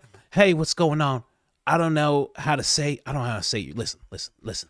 I don't know how to say your name or anything, okay? So I'm just going to call you Angel, okay? And all I'm asking for, is some mints, okay? We have a few people who get us mints on the team. You can join the mint sector of our security company, all right? We don't really do much else, okay? You're going to see most of the people we protect, they end up dead, and that's completely fine as long as their breath is fresh when they pass. You understand? It's like accepting Jesus into your life before you pass. You understand what I'm saying? I'm just kidding. I'm sure Brian's a great guy, you know? I'm sure he is. I'm sure he's a really cool guy. It's Dana. Okay. Dangerously Dana. X has activated against Candace. Don't they know they glow in the dark when they post the same narrative the same time? Proof of life for Charlie's dog. Yeah, it is weird, like how they don't understand. I guess they have no choice. I don't know. Because if it was organic, I'd be like, you guys have to understand. Like, you're doing the same thing. You're all saying the same thing at the same time. But it seems like they don't. They just kind of say it. But if you were forced to via financial incentive or any kind of incentive, then you would just do what you're told when you were told to do it, and there'd be no question. Bjorn, am I saying that right? Bjorn Ringdahl. Update from Norway. So Crown Princess had contact with Redacted Jeff even after he was sentenced. They seem to be close. Top 5 politicians on the list. Wow. And what are you guys doing about that? Is she gonna go? Does she have to? Is it hands behind her back time for that lady? Coach, you can't do your Seinfeld impression while I'm driving. I laughed so hard. Didn't see that coming. I've been working on my Seinfeld impression for years. I never, ever have a reason to do my Seinfeld impression. So thank you. Thank you that somebody actually saw me with that Seinfeld impression. Okay. I've been working on that for a long time. At one point, before I had like this channel and everything, I was like, it would be a great idea to like do Seinfeld doing rap lyrics, you know? I would always think of that being a funny thing to do on stage. And I did, and it wasn't. Okay. You know, like Hove did that, so you wouldn't have to go through that. I got the magic stick. I don't know that song. There's no lyrics I want to say. There's no lyrics I can say. It's like a hip hop, a hibby to the hibby, a hip hip hop and you don't stop, a rockin' to the bang bang boogie. Up jump the boogie to the rhythm of the boogity bee. A skibbity wee bop, e bop, a Scooby Doo. A guess what? America, we love you. You know? Stupid, so dumb. Kubrick heart attack gun's been around forever. Yeah, nobody ever talks about the heart attack gun, you know? That's a quiet thing nobody talks about, really. Nobody talks about that thing. Because it's like people didn't know if it was actually made because there are schematics for it, but nobody's actually seen one, you know? But there definitely was plans for one. They definitely wanted to see if they could make one. So, I don't know. Oh, Sean's been excellent at exposing evil. That's cool. Good. That's good. I hope he's doing that. He's sitting with Frank Turek. So, I don't know. I don't know if he's going to be exposing it. Let me see here. Is he? Man, this guy has like 1 million followers. He has 1 million subscribers. Man, I always see people with followings like that, and I'm like, let me get a hold of your YouTube channel for like 2 months. Like, this guy has 20,000 views. After a day of a video being up, he should have 500,000 views, no matter who's there. I wish I could help out people with their channel. I just don't have time. But man, there's a missed opportunity with that guy. Oh, his fans are just like you guys. I'm a foreigner. That's what somebody said. Cool. Cool. It's good to know. I don't know. I just keep seeing the emails and I'm like, are these real? I don't think any emails I get are real. Like when somebody's like, oh, we want our company, we want you to advertise. And I'm like, oh, this is not real. This person's trying to steal from me. I always think that. I'm like, there's no way they know of the show and they want to give me money to talk about their company or their product. I'm like, there's no way. There's no possible way that's real. Because I've watched people get screwed that way, you know? So close to the likes. Yeah. Valhalla is banned from live streaming. Oh, that's interesting. I wonder what happened. Somebody said yesterday that Valhalla got nuked. Yeah, I heard that yesterday. Somebody said Valhalla got nuked. And I was like, what does that even mean? I'm like, what is, you know? Just did a live, I thought. That's what I thought. I thought he just did a live, and then all of a sudden people are like, no, he got nuked. And then someone said something about Philadelphia. Valhalla should have had the flag up. I don't know. I don't know what happened. I haven't seen anything. I don't know if he'll be going live. I haven't seen him make a video either. So maybe he'll talk about it in the next video he does. If he's banned from live streaming, then, you know, he should be able to still make a video and then he'll probably address it there. That would be a cool opportunity for him to explore. Yeah, 13 hours ago, he did a video. When was his last live stream? His last live stream. Oh, don't show his metrics. His last live stream was, yeah, it says his last live stream was 13 hours ago. But that was around the time somebody told me he got nuked. But the live stream's like 3 hours and 17 minutes. Does he? Oh yeah, he goes way longer than that. So yeah, it's pretty short compared to his other ones. I don't know. We'll have to see. You have to wait for the next video he drops to see if he actually talks about it. I think that would be a great opportunity for him to explore other streaming platforms. I think that'd be a great opportunity for him to do. He's almost at 500,000, 500K on YouTube. You know, it's something to consider. You never know. I mean, Ian made it work. I was so shocked the way Ian made it work, man. Somebody just said I have to make. Oh, is this Fleet? Yeah, Fleet saying I have to do a Seinfeld rap song. We'll see. We'll have to jump into that and see what that looks like. His live just shut down, so I guess that's nuked. Wow. Okay. I don't know what he was talking about, what he was saying. Hey, listen. That's why I do what I do. People don't get it. They don't get it. So many people with like the Philadelphia insert. Oh, that's getting so annoying. Oh, so you have no idea how this stuff works, man. You could get nuked just like that. Yeah. So you got to get your point across without getting your point across. It's hard and it sucks, but you do have to do it. Anyways, guys, Balix, exactly. There's a reason I do this stuff. Like I've released like 2,000 videos. I've learned a few things of what you should do to protect yourself. You know, I used to not swear because I noticed that it was better for me as a channel. And then I realized that there was a bunch of people who watch the channel who have kids. So it's like, if I'm swearing all the time, it's like they can't really watch it in front of their kids. So I was like, I want people to be able to watch it with whoever walks in the room. They should be able to watch the show, right? For the most part. And unless they just completely hate me, then probably can't watch it. You got to move on to like Gary or something. Maybe they'll like Gary. So that's why I stopped swearing at first. Then it became like a faith thing. It was like, well, I'm going to church more. I'm deep in my faith. I'm like, people are telling me about scripture and the power of the tongue. It holds life and death. And I'm like, maybe that's a reason. And then I had a kid and then I was like, oh. And then I said the F word. I told you guys about this. I said the F word and the kids just started yelling the F word. And I'm like, what's happening? It was crazy. The kids, my wife just leaves the car, is like, so you could still see her in the rearview mirror.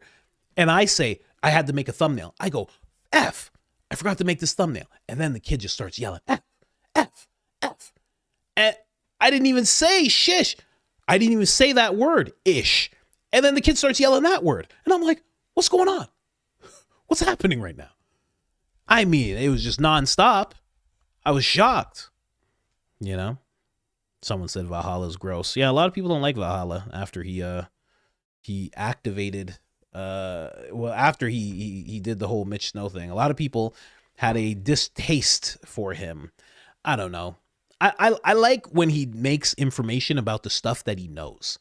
Like when he solidly knows something and he does a video about it, it's very good. Like when he did that whole 30-odd-6 thing, and he was like taking all these different things and showing you what happened. I was like, that is still to this day one of the best videos in regards to the whole Man of Steel thing. I mean, he was one of the first guys that was like, not true, here you go. And I was like, wow, perfect. Someone said so close to 5,000 likes. Oh man, are we so close? I'm sorry, guys. I'm sorry. If we're so close, we got to get out of here right now. I actually got to get out of here. I apologize. We have to go. It is that time. We cap out at 3 hours. We're at 3:10 right now.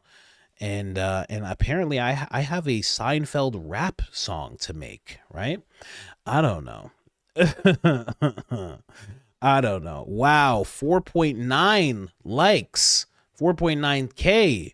Oh, guys, hit the like button. There's just 100 more likes left. Hit that like button, ladies and gentlemen. Please help us out here. It would be the best thing. And then you guys would get the memberships. I'm about to say bye, but if you hit that quickly, we would drop those memberships on you guys. But let me know. Hey, thank you so much, Elizabeth. Elizabeth just says nothing. Elizabeth says nothing once again. Look at Elizabeth. Thank you so much, Elizabeth. Really appreciate you. Fleet drops 1 membership. Wow. Thank you so much, Fleet. I love that you're still here. I really, really, really appreciate it. Everybody loved that video. I don't know if you caught it. We did the whole BOMBSHELL video. It was absolutely amazing. I hope you got to actually see us show it. It was great, and I want more. Oh, she dropped it. The wife has dropped it. There you go. Memberships are flowing out. They're flowing out. It's random, guys, just so you know. It's not like my wife gets to pick who can have them and who can't. As soon as she drops them, it just goes randomly. Maybe it goes to the person who comments the most. Maybe that's what it does. I'm not sure, but it is pretty random. So there you go. I think all 10 of them have hit. Somebody said Fleet sent a membership. I know. I see Fleet. Fleet does that from time to time. Fleet's a wild card. Fleet doesn't wait for the likes or anything. So you gotta be here to know what's going on with Fleet. Amy says, love you, coach. Thank you so much, Amy. Really, really appreciate that.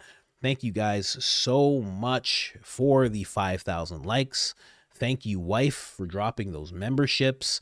We truly, truly appreciate it. And there will be more memberships to come. And also, we're going to do a giveaway as well. There's going to be some kind of giveaway. I think it's just going to be merch. We're just going to send somebody a bunch of merch as soon as I make the Philadelphia shirt. I think that's just going to be what we have to do. By the way, love the way you cover everything. Thank you so much. I really, really appreciate that. I love the way you guys stay and actually listen to me cover things. I like that we can venture outside the Charlie Kirk case. I really do appreciate that because I feel like those files are something that we just can't ignore. I don't think that's a thing that we should be ignoring. So I really appreciate that you guys are willing to be by my side while we talk about that type of stuff. It's a little risky at times, but you gotta push your envelopes. Like I said, I know how to be safe, but I definitely know that sometimes you got to push just a little bit more and just see what you can actually do, safely. But thank you guys so much. Oh, join the Clips channel. Man, I forgot completely. Join the Clips channel, ladies and gentlemen. Coach Colin Clips. Link is in the description. I completely forgot to tell you guys about that. I apologize. We are almost at no, wrong channel. We are almost at how many subscribers? We're at 17,000. Wow, I didn't realize that happened. We're almost at 500 videos on the Coach Colin channel. There's a whole bunch of stuff. And for those of you that just, you can't do it. You're just like 3 hours. It's too long. That's what we have for you guys. Believe you me, it is a great time, 100% a great time. We're going to be releasing like 3 clips a day on that channel. So for you and yours that are in that short form type of vibe, that's the stuff you like, guys, you can 100% go over there. You'll get your short form content. You might even see a 5-minute clip. You might see a 10-minute, 15-minute, a 50-minute clip.